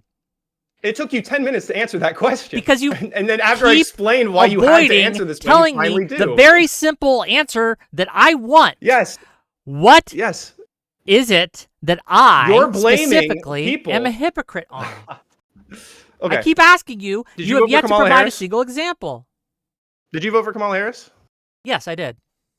Do you believe Trump was a threat to democracy? Yes, I did. Okay, so how can you explain voting for a candidate who didn't go through a primary election? I can explain that because even though they both may have been undemocratic in nature, and again, I am on record opposing Biden dropping out, opposing the But you voted for coup Kamala to anyway. push Biden out. Yes, because I think that even though I was Because you're a suspect, hypocrite. how is that hypocritical? Because I felt that Because even you're worried with about the a threat to bad, democracy, that and then you're going to Kamala vote for the was still one a candidate who is better objectively choice. Can I finish non-democratically the statement? I guess I can't appointed. finish my statement. Again, that's not hypocrisy. You don't know what you're talking That is about. hypocrisy. How is Having that not a stance- hypocrisy? Hold on, But let him will- answer. Let him answer, and then Yes. you go ahead. I voted for Kamala because I thought that she was less of a threat to democracy, and her election was less of a threat to democracy than Trump's would have been.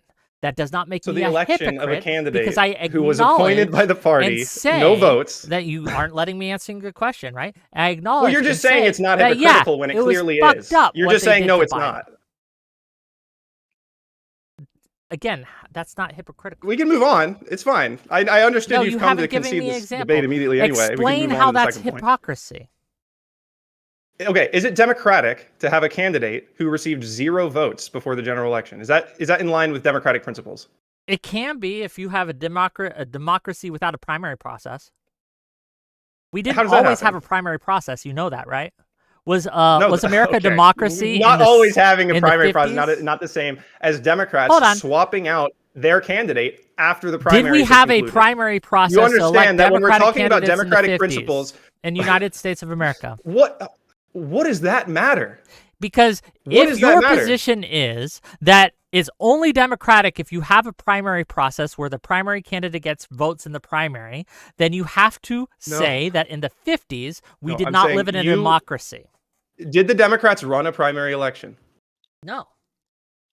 Yes, they did. Oh, Biden got 14 that's million right. votes. No, I was right. They did. That's right. Biden They faked got one, votes. didn't they? He got That's right. two. They faked one. No, they did. faked the No, democratic you're correct on process. there. And you still continued to vote for the party because you pointed at voted the for the other side and candidate said because I they think were that a Trump threat was to worse, democracy. yes. You can subjectively argue whether Trump's a threat to democracy. A candidate who has gotten 0 primary votes and was inserted by the party before the general election 3 months before is objectively not democratic. Yes, How is that hard to understand? But unfortunately for you, I'll check another point off. Trump is a worse threat because he tried to throw out my vote on January 6th. How did he try to throw out your vote? He, are you familiar with the Eastman memo? Do you know what that is? No. Okay, Go ahead, I explain. understand. So the Eastman memo was this legal kind of trick that John Eastman drew up for Trump. This was his whole playbook. This is the whole reason they had the rally that day on January 6th. This is the whole reason anyone was there protesting in front of the White House, right? Is because they wanted to get Mike Pence not to certify the electoral Correct. votes. They put Correct. together a false slate of electors from different states that were contested or that they said were fraudulently done, right? That they said didn't count. And they tried to get into the process. And so the plan was, so they would say, hey, we're not going to certify this results because there's contested results. There's contested slates of electors. It was a plan by Trump and John Eastman to overthrow the election, to throw out my vote, to overturn it. That's why they had that whole thing there. The fact that you don't know that, right, is... No, I not understand why they surprising. went on January 6th. I wasn't familiar with the name of the memo. Sorry.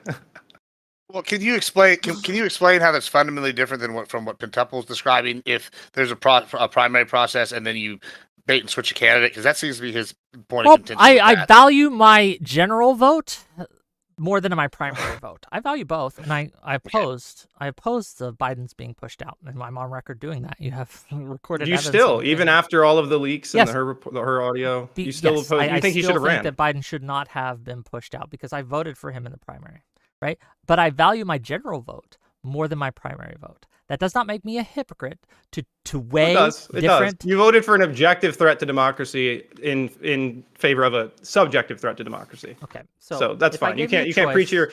If you're defending democracy, what happens when you elect a candidate who skipped the democratic process? Do you understand that her losing makes it not a threat to democracy.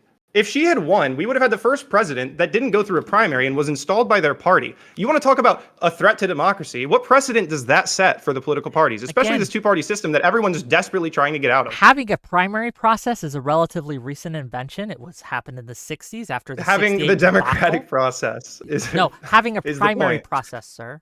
Do you understand? Right, which is a democratic process. It is. They use votes to do that, but you can have a democracy without having a primary process.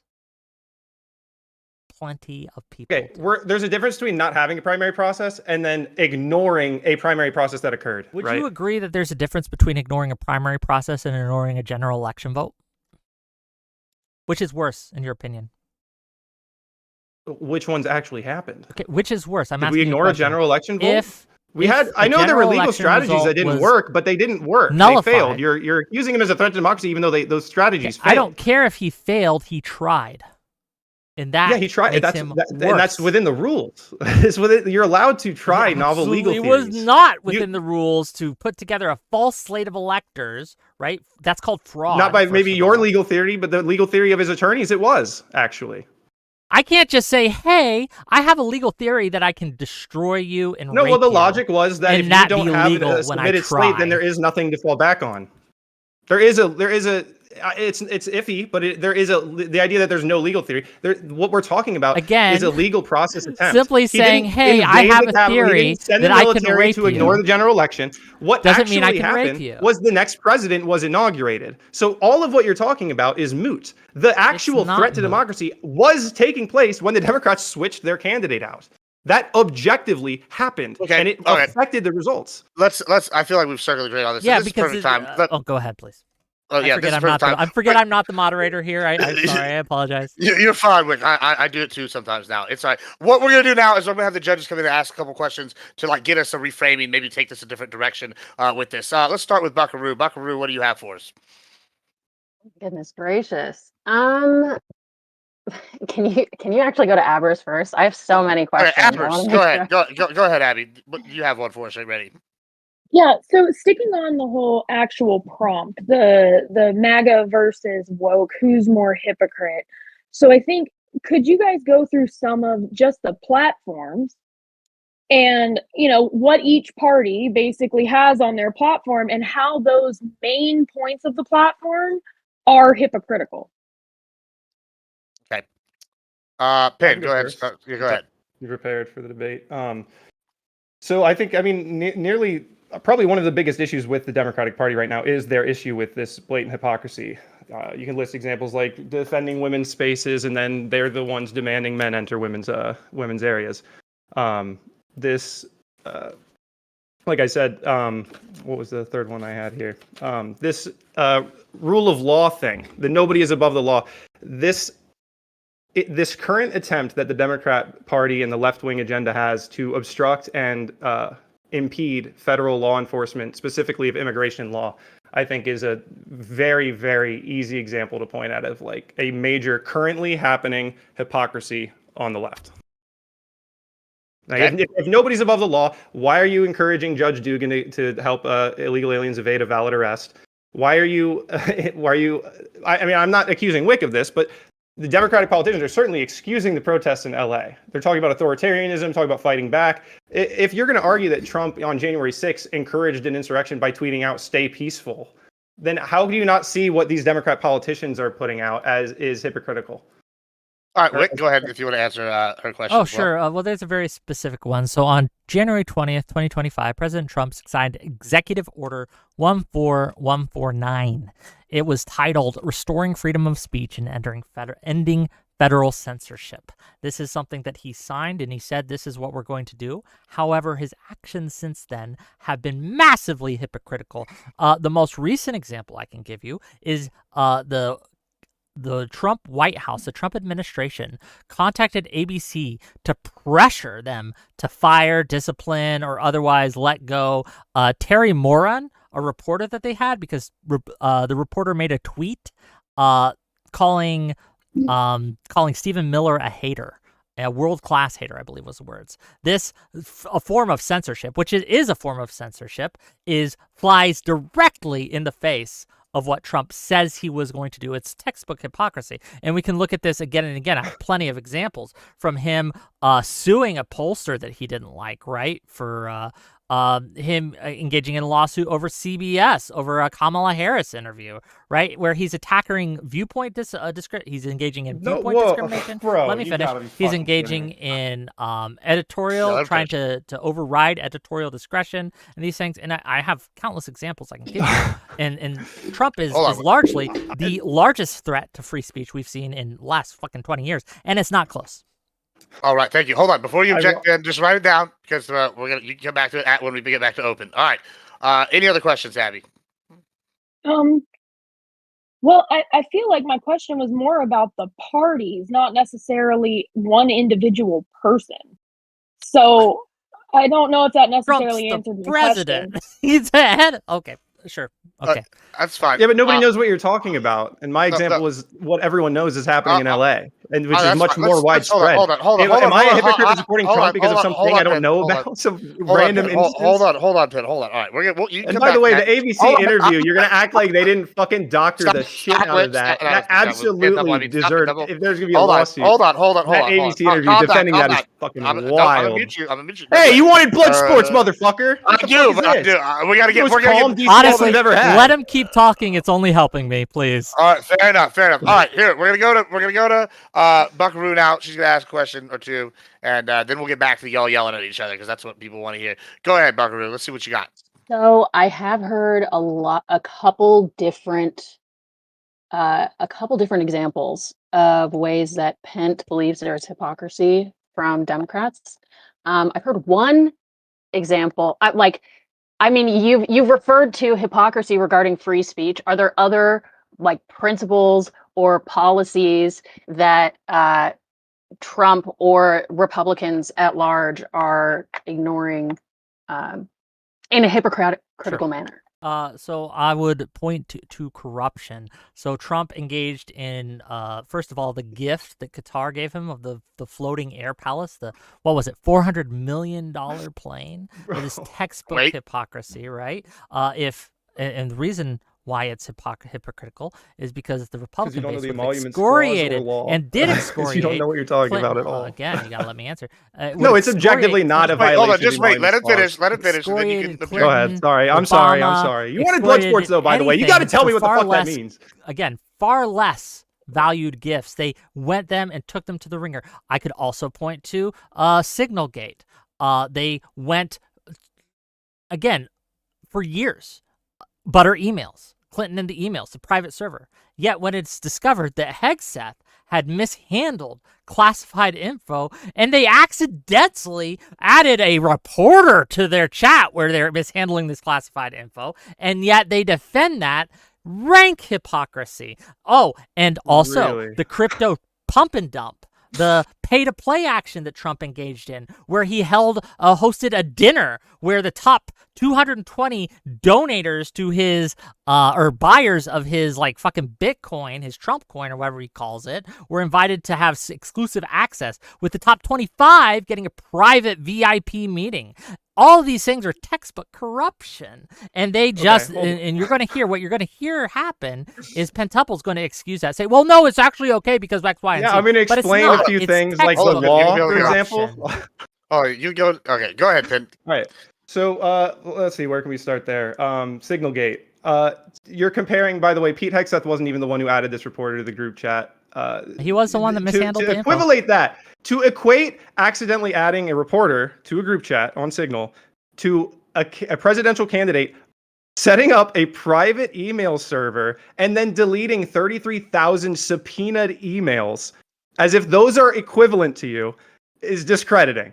The emoluments clause, this gift about the plane from Qatar. Read the emoluments clause. This is objectively not a violation of the emoluments clause. It was not accepted by Trump or a trust under his name. This was accepted by the DOD. This line of attack is just false as a matter of law. That's why he didn't get in trouble for the gift.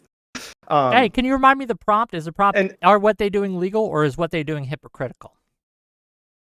The prompt is what they're doing hypocritical. Exactly. And my but I'm telling you that there is nothing hypocritical which is what I was asked with for, is that when the Democrats engage in similar behavior, MAGA throws a fit, but when their daddy Trump does What's the same similar thing, behavior? Again, Clinton was giving gifts, Obama was giving gifts, and they, again, endowments to their agency and things like that, which, again, the annulment, like I can't pronounce it. You know what I mean, right? All legal. But again, this was considered disqualifying for many on the right.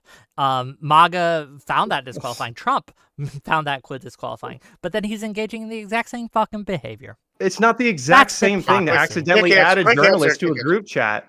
That's not the same thing. Okay. And look, we can move on because I think I could have. Okay. Let me get. We desperately wants to move on. Hold on. I mean, no, we don't have to move on. You're just wrong. You don't understand the law. You can also come back. You can also come back to any of this. We're gonna go to Buckaroo again. Do you have another question, Buckaroo, that you wanted to ask? I had one more answer to the last one.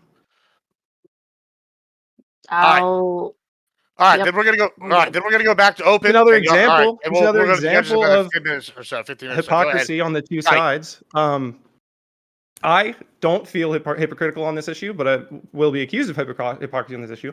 And I'm not going to accuse Whick of personal hypocrisy on this issue, but I think already did, motherfucker. The whole reason we're here is because you accused me of do you even know what issue I'm talking about? And you have yet to give me a single example of me being hypocritical. I've given you five. I'm making that's a all new I want one. is a single you haven't example addressed anything of me I've said. being I've given you a five hypocrite. examples. That's what I want. That's what I'm here protecting democracy, the rule of law, all of that stuff. What I'm talking about now is the asylees from South Africa. There seems to be a developing opposition to those asylees on the left, where I don't find it hypocritical for me because I support legitimate claims to asylum. I don't support asylum fraud. So when I say I don't support all of the asylum seekers, I'm talking about fraud. Assuming that these asylees are legitimate asylum seekers, there's no reason to oppose it. Yet the left appears to oppose it because they don't want to believe that there's anything happening in South Africa or whatever the reason is. Can you give me a Democratic official who opposes that? Honestly, can you give me a Democratic official? I'm not talking about Twitter shit. Have you seen the reporting on the South African refugee? Are you just playing dumb? Can you give me a congressperson or someone? What is this? Are you haven't seen any of the coverage of people not happy? Like, what are you talking about? I'm asking you. You're saying that the Democrats are engaged in hypocrisy on the issue. Yes, the left wing, the Democrats, the people. Sitting Democrat. Do you support taking asylees from South Africa? Who is against? Do you support taking asylees from South Africa? Yeah, I don't care. Yeah, if they meet. All right, so we can move on there. I was saying that's a more broader scope spectrum. The scope of this is hypocrisy. Okay, well, let's talk. I've got 7 or 8. I got one that I got one that I think we'll fight about. Let's talk about rule of law. I feel like we've seen recently seen threats to sitting governors to be arrested. There's I think the representative from the House just got put on trial. She faces up to like 5 to 15 years. Because she invaded or took over or whatever with that immigration center. And then versus on the right, from the left, we saw them saying when Texas has National Guard at the border, that was not good because they weren't doing rule of law. However, they're supporting what seems to not be immigration law. Is this something that's different? Is there hypocrisy here? What do we think here? I know we all want to talk about the LA riots and whether it's an insurrection or hypocrisy or not, and where we stand on it if people should be arrested. Because I know on the left, y'all were very adamant about arresting Trump. On the right, they're very adamant about arresting people like Newsom. Look, I House think, Representatives member. Do you support that, Whick? I think anyone who has broken the law should be arrested. I think anyone who has engaged in violence in these LA riots, right, or whatever, if you've broken cars or if you've hit someone or if you've done anything violent, you should be arrested and you should be prosecuted and you shouldn't be pardoned, unlike what Trump did to the people who beat the shit out of the cops on January 6th, right? I'm consistent in this. I'm not calling for pardons of people who beat the shit out of cops, right? I think it's very clear which side. Look, again, both sides are hypocrites. You can find examples of people on both sides engaging in hypocrisy in this behavior, but it won't be me. You won't find me doing that shit. And this is why I'm here. And I want to reiterate once again, why am I a hypocrite, Pentuple? What percentage of people in the LA riots that are doing what you described and would like to see them arrested, what percentage of them do you think are actually getting arrested? I have no fucking clue. 50%? Would you guess I like don't 5%? Know. You have no idea? Okay. No, why would I know? Why would I know that? Well, so the reason I'm getting on this line is because Trump is trying to increase the law enforcement presence there, right? Do you think that they were effectively arresting everyone that was offending the law, as you say? Do you think they didn't need any more police presence? Arresting. They didn't need any more law according enforcement? to the mayor and according to Gavin Newsom, they had it under control. According to Trump, what about according not. to the police chief? Hold what about on. according to the Hold police on. chief? Hold on. Let me finish. What about according to the one guy who actually knows? Why would the mayor not know? Why would the police chief know? Why would Hold the on, police chief know what's going on with the police? I guess the LAPD. The mayor put out a knows, not the statement police chief. on the 8th, or was it the 9th? They put out a statement saying that they had it under control. Now, they might have changed that the statement. police chief. I am perfectly okay with saying there may have come a point where they needed more reinforcements or whatever. I just don't know. But what I will say is that calling on the Marines and deploying U.S. military to act as a policing force in this was not necessary at all. Why wasn't it necessary? Are you assuming that everyone was getting effectively arrested? You got to have to tell me why it was. Well, that's what we're talking about. Do you think they were effectively arresting all of these people that we are seeing in these videos, throwing rocks at officers, vandalizing buildings, destroying public sidewalks? I don't know. You don't know? You don't think you can make a reasonable guess that no, probably most not of these based people on the aren't getting information I arrested? have. And we had like 50 arrests. I've seen more videos of people committing crimes than there have been arrests. So the point is, I'm saying there was a lack, and there was hold on. Let's take it. Hold on. Just so you're quick. saying, why would they send in the Marines? Why would they do this? Your evidence here is that you personally saw more videos of violence than you I can saw make a reasonable videos of inference arrests that being most made. of these And people are getting away with what they're doing. You're Yes. putting forward to say that they didn't have it under control, that there weren't enough effective arrests. It's certainly not evidence that they have it under control, which is your position. It's certainly not evidence that they do have it under control. These videos of them destroying 6 police cars under the bridge, the one guy throwing rocks at the cars as they drive by, like there's people obviously getting away with stuff. And so this increased presence is only unjustified if you assume that they're all effectively already enforcing the law, which is clearly not happening. Can you point to someone who has been arrested that would not have been arrested had the Marines not been deployed? Probably will be able to do that, yeah. That probably will be able to, probably can do that. We're literally still in the middle of this. Please. It started 4 or 5 days ago, and it's still happening. They've been deployed for a while now. Certainly, you can point to one example. What are you talking about? The Marines that just got there? In other words, you have no examples of anyone or any property that has been protected that otherwise would not have been had the Marines not been deployed. Good. Glad to hear it. Your premise is that they were effectively enforcing the law. My premise is I had no idea. I don't know. I have not enough information to say. I guess you could say that. Sure. All right. Did you vote for Clinton? Bill Clinton? I wasn't Hillary old Clinton. enough. Hillary Clinton, yes. Okay. Did you vote for her for president after you knew about her server in the basement that you just equated to Hegseth? That was that you equated to? I wasn't really paying attention. Well, you equated what Hegseth did to what Clinton did, right? I think he mishandled. But you voted for her, yet you're calling for Hegseth to resign. Is that hypocritical? No. Why not? Because, again, what is the alternative? That's what you have to ask yourselves in these cases. Oh, okay. So it's hypocritical, Clinton, but there's other intervening factors. If Hegseth gets pushed out, is it possible that a better person, a better candidate who would handle classified information correctly come in? I think that's true. I think there's a possibility. Was Hegseth the one who added this reporter to the group? Let me finish answer your question. You keep kind of insinuating that that's the case. Let me thoroughly. And yet I think you know that that's not the case. But you keep insinuating let me thoroughly answer your question.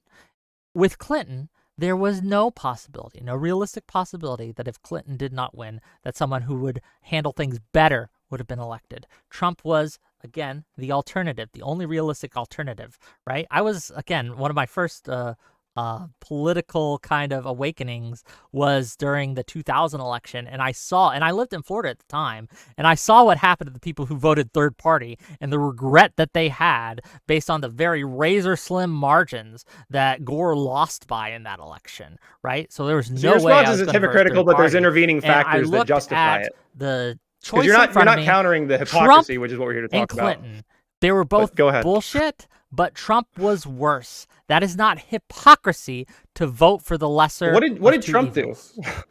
We're talking about Clinton and Hegseth. You voted for Clinton, yet you're calling Hegseth to resign.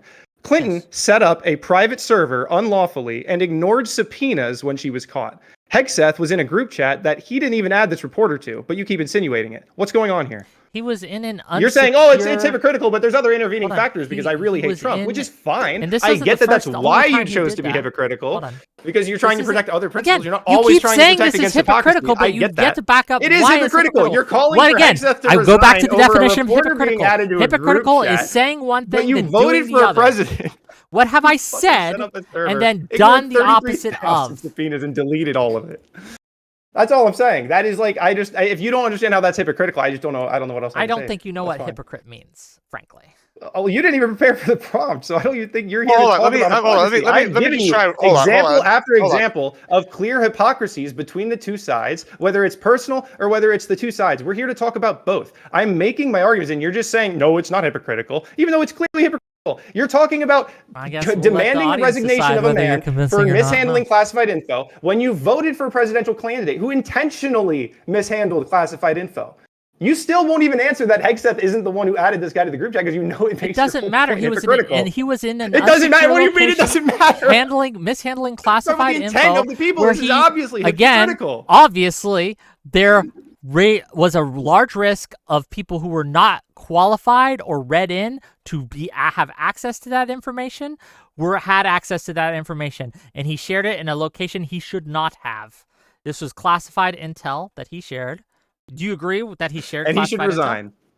And he should resign. Yes, I think he should resign because not only that, but we should vote for a president who set up an illegal server on every level and then ignored subpoenas and deleted over 30,000 emails from that server. That's not hypocritical to you. No, because the alternative was worse. Like, what am I supposed to say? The alternative was worse, and But that's why I'm saying you're accepting the hypocrisy because of intervening principles. Again, you're still accepting that it's hypocritical. You're just saying there's intervening. You're just saying, yeah, it's hypocritical, but that's fine. But we're not talking about. For this to be, hold on, if I may finish. If that, the way that would be hypocritical is if I excused Clinton for doing that. You voted for president, yet you're calling Hegseth to resign. Is that not excusing it?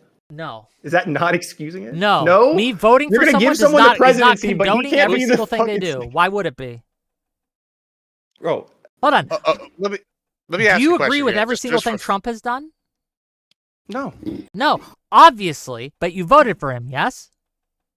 Right, yeah. Exactly. Yeah, I wouldn't say my vote for him not was agree though. You're with everything Clinton has done and think it's shameful I'm not illegal that my vote what was they have done, but. and yet still vote for them because I think they are the better candidate. That is not hypocrisy. Yeah, so you're willing to be hypocritical because you think they're the better candidate. That is not because you have intervening principles. You're accepting the hypocrisy. You're not even. What is going on? It's objectively hypocritical. All right, this is you're just saying that it's okay because there's other supervening factors, which is fine. That's allowed. You made that I'm not going to shame you for that. Hold on. You made that point. All right, we're going to go back to the judges here. We're going to get them, see where they take us next. We'll start with Buckaroo this time. What do you got for me? Is it bad to say I'm just like unsatisfied with the debate at large? Is that wrong to say? Sure. I'm sure a lot of people need people unsatisfied. That happens. Yeah. Much love to you both. However, do you want to even engage with my three main points, like democracy? Hold on, let her ask a question. Go ahead, Pitt. Hold on, Pitt. Let her ask a question. Go ahead. Okay, I would love to just hear from both sides, like the shortest, clearest argument you have for this debate. Because I'm hearing like two completely different topics being covered. And you guys keep waving between them. It's like, it's just, I would just like to know what you guys are bringing to the table. Fast, concise, and clear. All right, let's start with Whick for this one. Sure. It's real easy. Pensuple called me a hypocrite. I want to know why I'm a hypocrite. And he has failed to deliver on why I'm a hypocrite. I don't really Like, that's why I'm here. I'm just being honest with you guys. I was honest with Admiral Gibbs when we were coming in. I told him this is what I was going to ask, and this is the only thing I really cared about. And here we are. If Admiral didn't, and I addressed it. Communicate that. I did address it. You can just say I didn't address it. Yes, I made that clear, and I framed the wording of the debate so that would be covered. That was the. And listen, I understood that was partially what Whick wanted to talk about, but I also understood that this was a DCS match, and that the topic was hypocrisy between the two sides of the political aisle. I even said Trump supporters and Trump detractors to clearly identify them. I'm talking about Trump supporters and the people that don't support him. I want to talk about hypocrisy on those two sides. That's what we're talking about. I made 3 claims about the parties at large, on democracy, on the rule of law, nobody is above the law, and on political protests and political violence. And then I also addressed Whick on this hypocrisy about this trans suicide thing. I said he's posturing about trans suicide after someone has committed suicide, yet engages in beliefs that push people down the path that leads to an increased suicide rate. Beliefs? That, I believe, is hypocritical. What beliefs?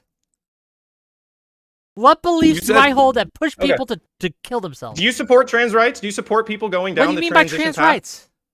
Do you support transition? Do you support people who want to transition to transition? I think that an adult who wants you think if somebody says, I want to transition, Whick, do you support should be able to engage in transition. So you support people transitioning? Adults, if they want to, yes, why not? Is that the only metric, if they want to? If they're over 18. So if someone tells you that they're trans, you support them transitioning. You don't have any other questions. If they want it, they want it. That's the answer to you. Personally, I would ask this why. is what. But like okay, would you ever challenge them? Would you ever challenge them? As a matter of public policy, challenging someone on their transition? As a matter of public policy, I think that people should largely be allowed to do with their own bodies what they wish to do, as long as it doesn't. So you wouldn't. The answer is no. Right. So the answer is no. You wouldn't. You would not oppose somebody's transition. I would if I thought they were doing it for stupid reasons and I knew them from stupid reasons. But again, as a public policy. As a generality, if a 25-year-old woman wants to cut her tits off and become a man, I think she should be allowed to do it. Okay, hold on, Ben. Well, hang on. This is my whole response to his hypocrisy. You support people going down this path that is objectively associated with higher suicide rates. So why are you posturing about jokes online when you're encouraging people to go down a path that leads to that outcome? It's not helpful to spurg out and freak out on Twitter about jokes that are made about someone who's already killed themselves. It's not yet. It does nothing. What we're talking about is a population that nearly 40% deal with suicidal ideation. You don't care about that. Look, because you blindly support transition. You support trans rights. It's as simple as that. Do you think that a 25-year-old woman should be able to smoke? Smoke? Yeah. Yeah, sure. Yeah. Even though we know that it has high risks of an early death. Do you think a 25-year-old should be allowed to cut off their hand? Yeah, I hear this rant. I hear your rant. Do you think a 25-year-old should be able to cut off their hand? No, I want the audience to hear. I don't care about you, right? I want the audience to hear. Do you think... Hold on. Okay. Let me get out what I'm trying to get out. Would you let... Because this is not a good analogy. A 25-year-old analogy, but why don't we give them a better analogy? Why don't we talk about a healthy person? Even though we know the risk. Hold on, Pitzel. Let him finish. You just asked him a question. Even though we know he's comparing smoking. Well, that's fine. Smoking is not an experimental study. I don't want to. 50% complication rate. Their chance to be healthy in the future. They will have again a higher risk of cancer. They will have a higher risk of an early death, higher risk of harm to themselves, and yet I'm okay with allowing them to do that, even though I don't smoke. All right, so and I don't want people to smoke. But I allow them to engage in that behavior. Would you allow a that is not 25-year-old to cut off and this is the important point. By saying, hold on, this is the important point. My saying that I'm okay with allowing that, do you think that that's the same as encouraging it? Smoking is not a good analogy. It doesn't come with experimental surgeries with 50% complication rates. It's not associated with a 40% suicide rate. I'm going to keep asking you the same damn question. You're asking me if my principles of freedom generally apply. That obviously, I'm not opposed to people having freedom to do things. You're comparing smoking to something that is associated with suicide. My position on trans issues, which I have laid out today, that I think an adult should be allowed to transition if they want to. Let's get into the philosophy here then. is encouraging Whick, someone to become trans. And I am saying that it is no more encouraging someone to be trans by saying that they can do this than my position that a smoker if you do who not wants allow to smoke should be allowed to smoke that is encouraging smoking. Okay. All right. Hold on. We're getting all right. Hold on. Can I ask my question now that he's done his rant? Can I please ask my question? It feels relevant. You got Whick, it. All right. Here's a better analogy. 1 minute here. Would you support a healthy 25-year-old woman cutting off her healthy hand? Would I support it? No. Why not? She wants to do it. As a matter of policy, has the right to do it. There is no evidence that it has benefits to them. If you can provide me evidence, hard evidence, it's a 40% suicide rate sound like benefits. Hold on. If they had gangrene in their complications hand, and surgeries at 50% rates sound like benefits. I would be okay with cutting it off because it saves their life, right? If that hand had gangrene, and by cutting the that hand doesn't have gangrene, limb, no, the hand doesn't have gangrene. The hand doesn't need to be removed. The point is that the hand is healthy. So the answer is no, you wouldn't let a healthy woman choose to cut off her own hand or to have it surgically removed. Choose to cut off to have it surgically removed? I would oppose that, yeah. Yeah, okay, why? Why? Because it's unnecessary. There's no evidence, none, that it will help and improve their chances to have a healthy life or a good life. And I think it's within the government and society's best interest to say, no, I don't think this is a bridge too far. We shouldn't allow doctors to perform this procedure. It causes harm. That is different from transitioning because there is evidence, and it's contested evidence, I will grant you that there is evidence, right, that they can, it can reduce suicidality, that it can make them have happier lives, that they live a better life. And the reason I know this is because I've looked at some of the studies that show this. And again, I recognize that they're contested, and there are people in my life who are trans have told me this. So do you accept that there's about 40% of people who are trans? I don't know the exact stance on trans stuff. Honestly. It's higher than the average population, right? But even if you think that someone cut off their hand, right, and say they did, it was a perfectly healthy hand, they cut it off, and then later they regretted it and committed suicide because of it. What do you think my position would be on mocking that person's death? Would it be, yes, it's okay to mock this person's death, or would it be, hey, you're going to hell if you mock this person's death?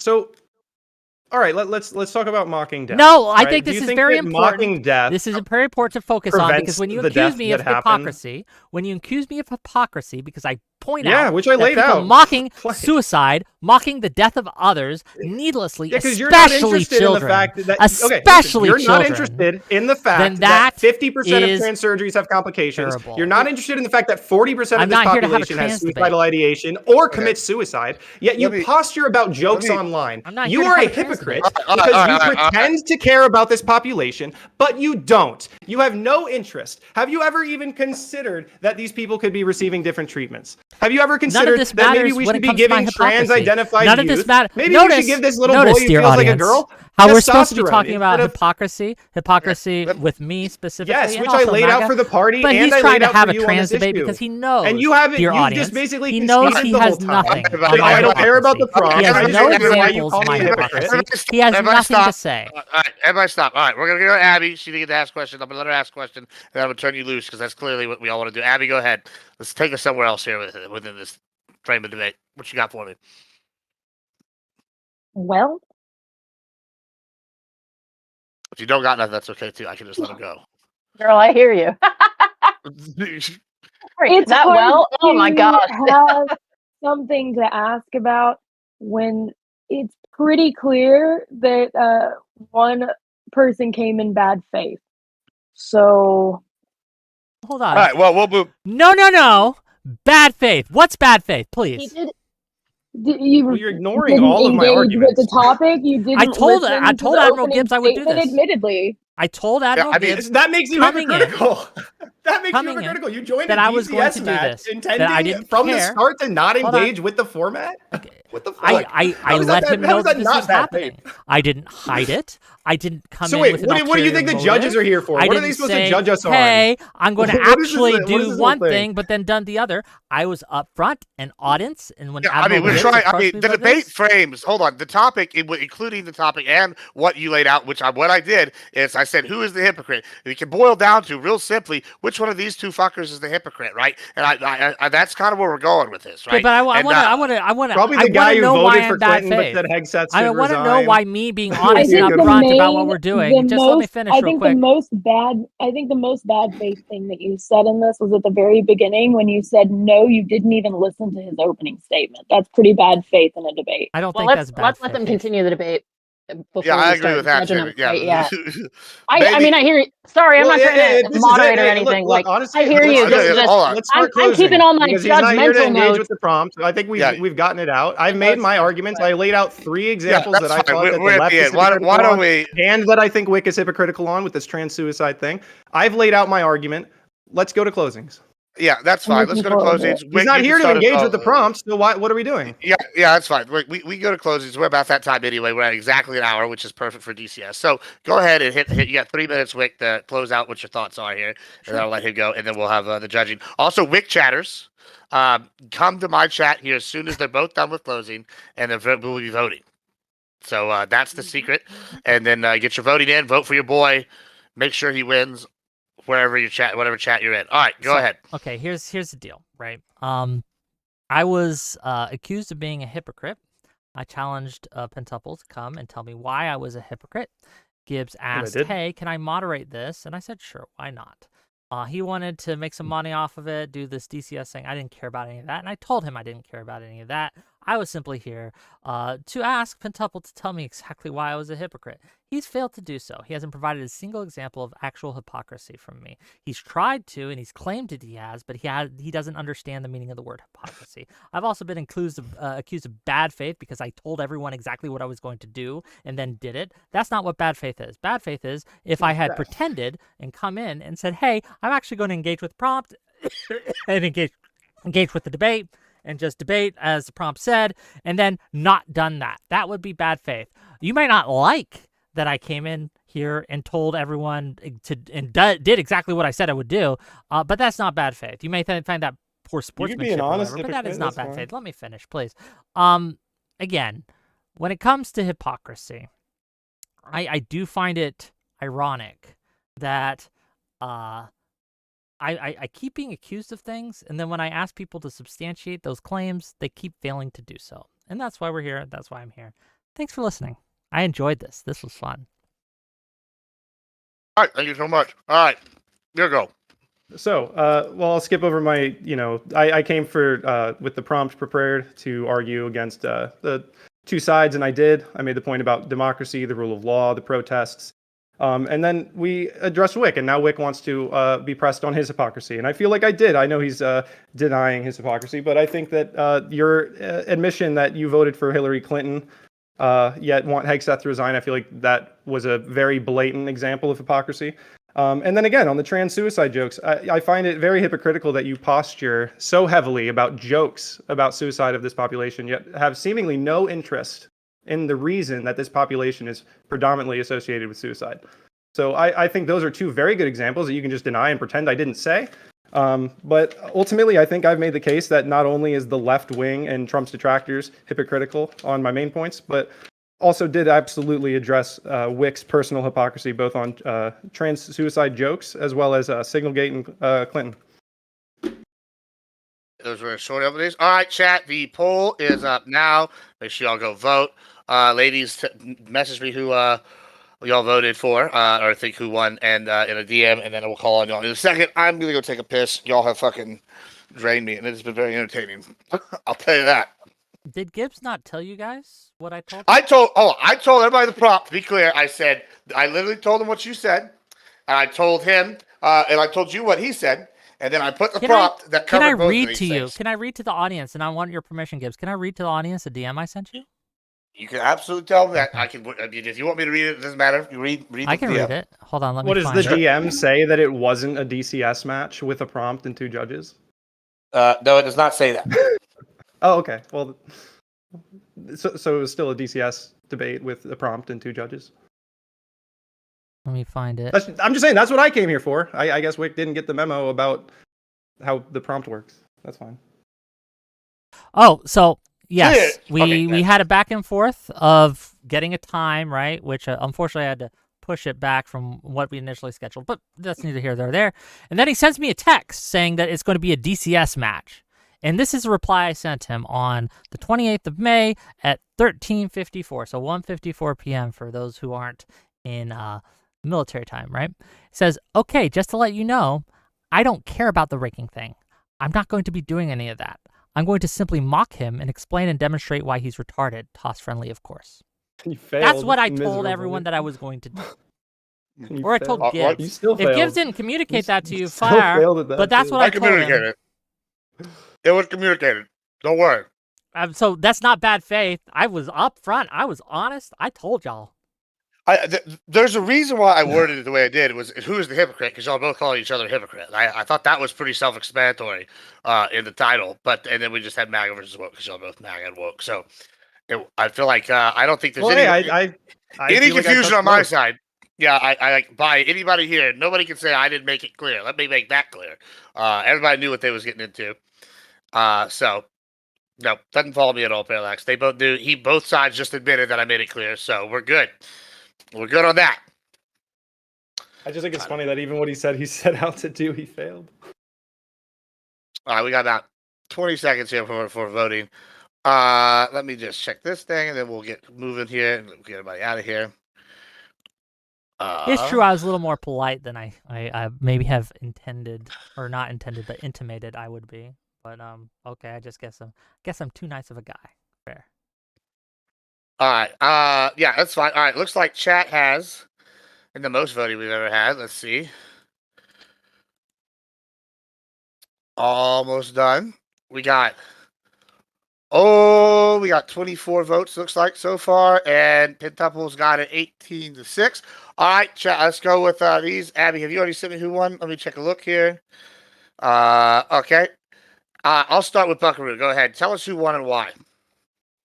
I think Pentuple won. I actually don't think Whick was as far behind as Pent's chat might argue. I think there were a couple times where Pentuple pushed Whick on something and just didn't give enough evidence compared to Whick's disagreement. Like there were times where there was just a complete disagreement on the factual basis for some of the claims. You know, those are times where I would say neither of you won, but Whick, I think you were on the defensive so much. I mean, understandably, but you were on the defensive. I think you needed to make a lot more claims to really, if you're counting the debate, if you're looking at it debate wise, I think you just needed to make more claims, like more strong claims to actually defend.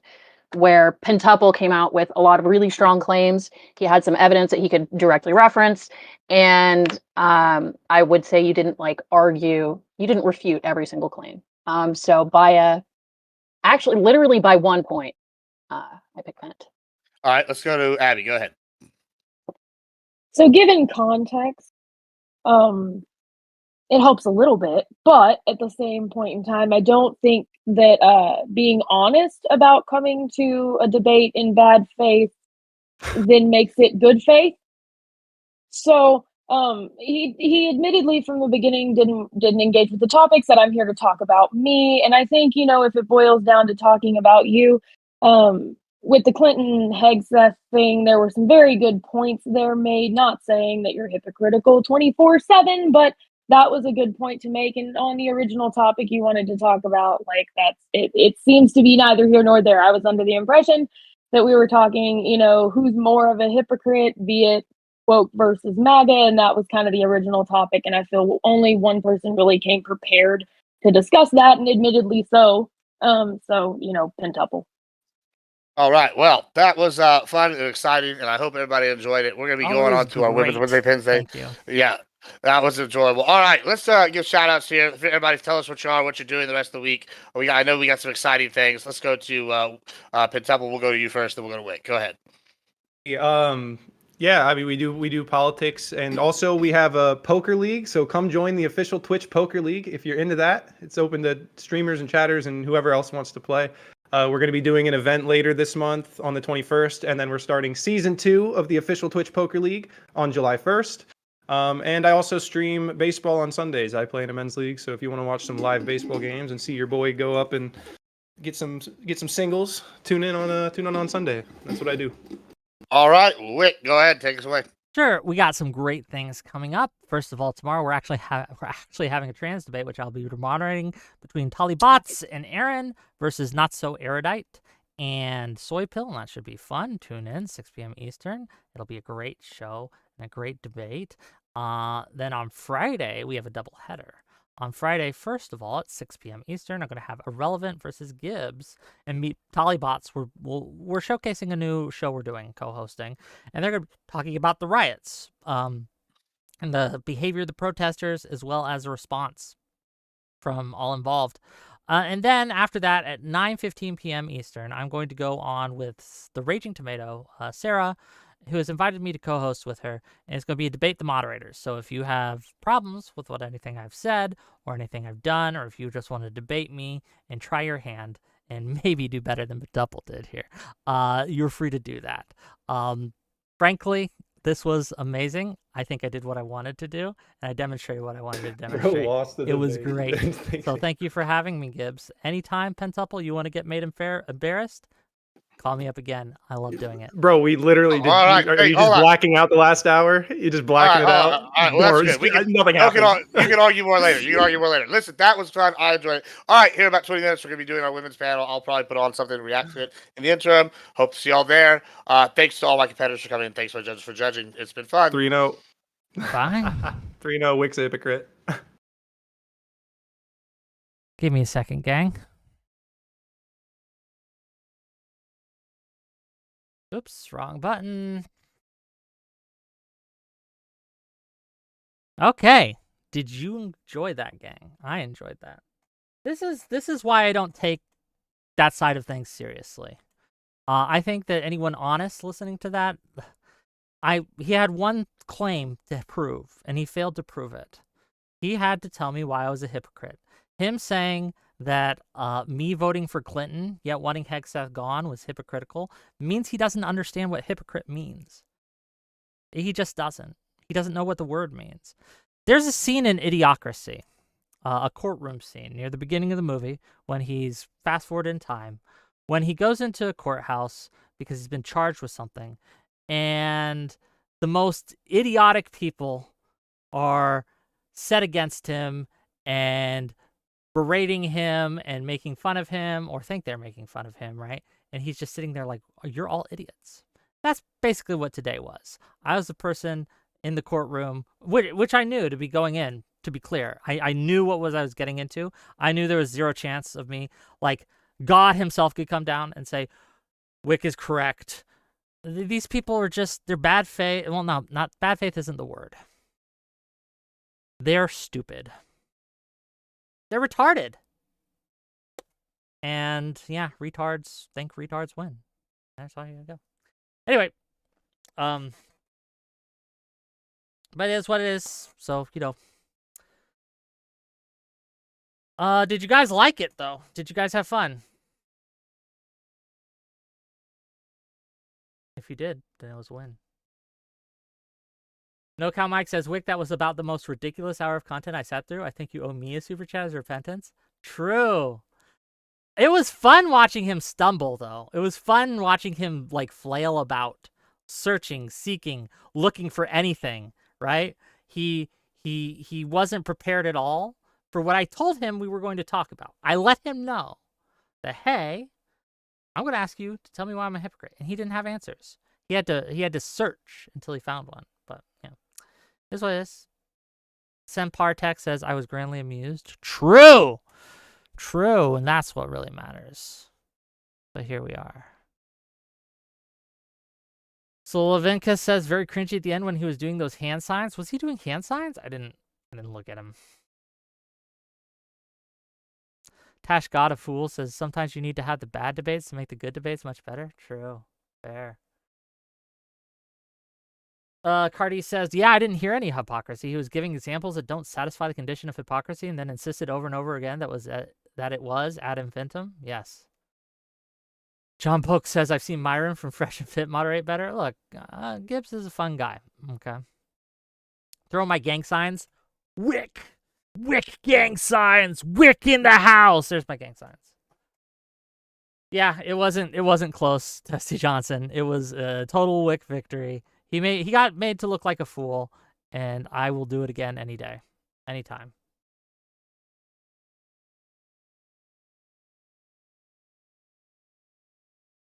Oh, did they not time me out, or did they threaten to time me out? I don't know.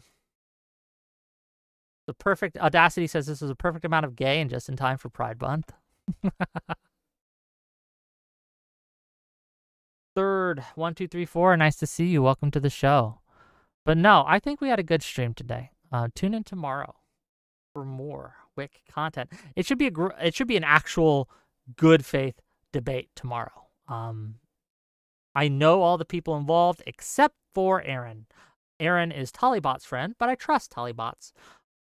She's kind of the co-host of a weekly show I do. We don't have a name for it yet, and if you guys have a good name that you can give us, by all means, right? But yeah. Am I going to ban Buckaroo from Discord for turning on you? No, I don't ban people for that, right? Buckaroo's just wrong. That's all. And she's allowed to be wrong, and that's okay. Again, as I said, going in, and as I continue to repeat, I don't give a shit what they rank me because I think their rankings are silly.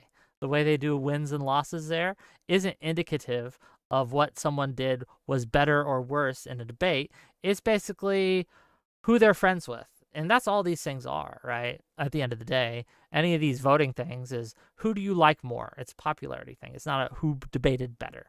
There's a reason I didn't direct you or didn't put any links to my YouTube or to my Twitch to his channel where you could vote because it didn't matter and I don't care. So, yeah, that should be fun. Okay, with that, let's go to raid out, and we're going to raid out into Not So Erudite. Tell her this is a hate raid. And I will see you guys on the flip side, and the flip side being tomorrow, 6 p.m. Eastern. Be there or be square, okay? Boop.